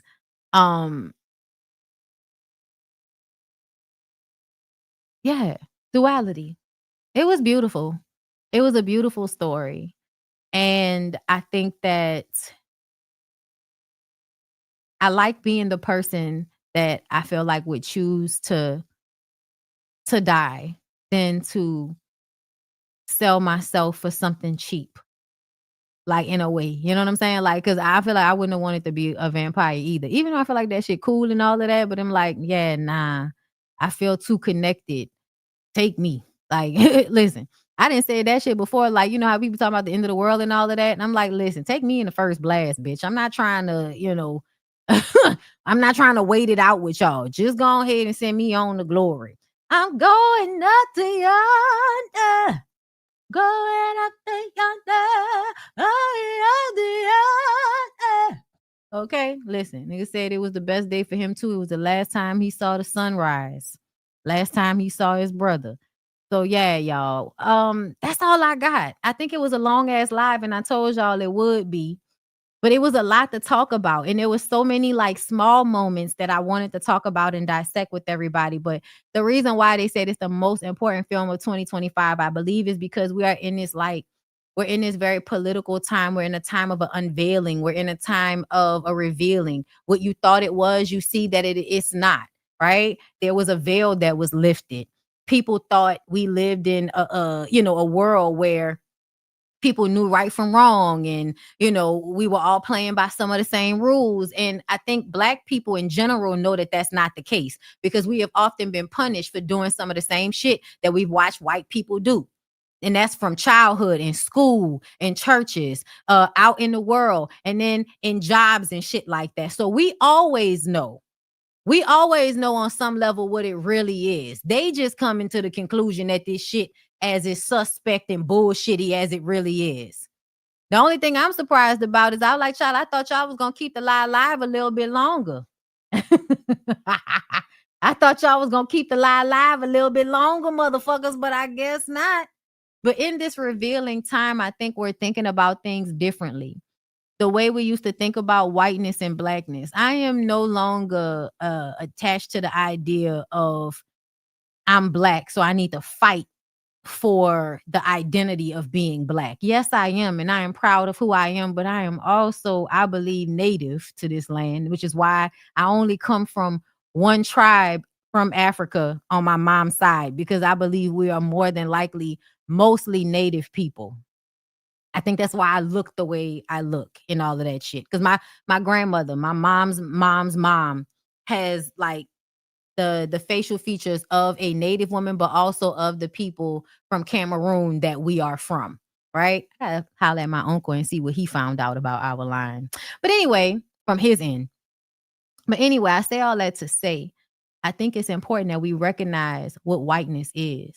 And I think this movie helps us realize what whiteness is when Remick gives us the perspective that he received that religion from people that came and stole his father's land too. And the words still do give him comfort, but he's angry with what that was because it was a lie and it told a lie. And now that he's on the other side, he can see how it's all bullshit and how we're all the same. And like he can see it now, right? Because he's a vampire. So now because he's a vampire, he can see the oneness of humanity because he is now othered, which is also a funny thing. Y'all always want to come and be cool with us when y'all are othered. Okay? But essentially, I think that it's an awakening. You are supposed to recognize that whiteness is not something to be pedestalized. Whiteness is not only not real, okay, but it's a fucking scam, and it is harmful to the white people that uphold it. A lot of them are so attracted to Black people because Black people find a way to create this nativism wherever they are. We redevelop it. We reconjure it. We figure out the dance moves that we were doing in another time, and we don't even know that's what we're doing. But we will find a way through this universal consciousness of being human, through our ancestral lines. We will remember in certain ways who we are. And that is because to be Black is to be trying to be connected to something, to know that you are connected to something because it shows up in all of these other ways. So you know that you're connected to something, even if you can't remember what it is. White people will understand that they were connected to something, but they will happily hand that over for whiteness because they think whiteness gives them something more beneficial. What they are now realizing is that it is just as alienating, it is just as empty, and it's just as sanitizing as it is to us. That's why they're always trying to be around us and trying to soak up our energy, because even in being Black, we've been able to still find pieces of ourselves. We're searching for it. We thirst for it. We have reverence for it, whether we know it or not. They, on the other hand, they know who they come from. They know where their families come from, and they've all decided to be white is to be better. So we have to strip ourselves of the things that make us who we are so that we can get this inheritance of whiteness, which is literally, even though it's held up like it's pure and a sign of light, it is literally a black hole that seeks to swallow up everything. Cancerous. And it's really going to take for white people to realize that they're swallowing themselves up. They're the snake eating their own head, even though they think that it's just us that's being negatively affected by this shit. But anyway, their awakening to that is happening now, which is another reason why this movie is so important, because I think it spoke to that in so many ways. But yeah, I'm done. I hope you guys enjoyed this long ass live that I've been meaning to give y'all for a long time. I do appreciate y'all for coming through. It did do better than I thought it was going to do. So thank you. I hope y'all have a good rest of y'all night. Please share it, clip it, whatever parts that you really enjoyed or you thought were very thought-provoking. I would really love if you guys would, clip it and all of that. Put it on the internet if you would like, okay? But either way, love you guys. Appreciate y'all. Erica, I hope you put something up because I'm about to go look for you. All right, y'all. Bye.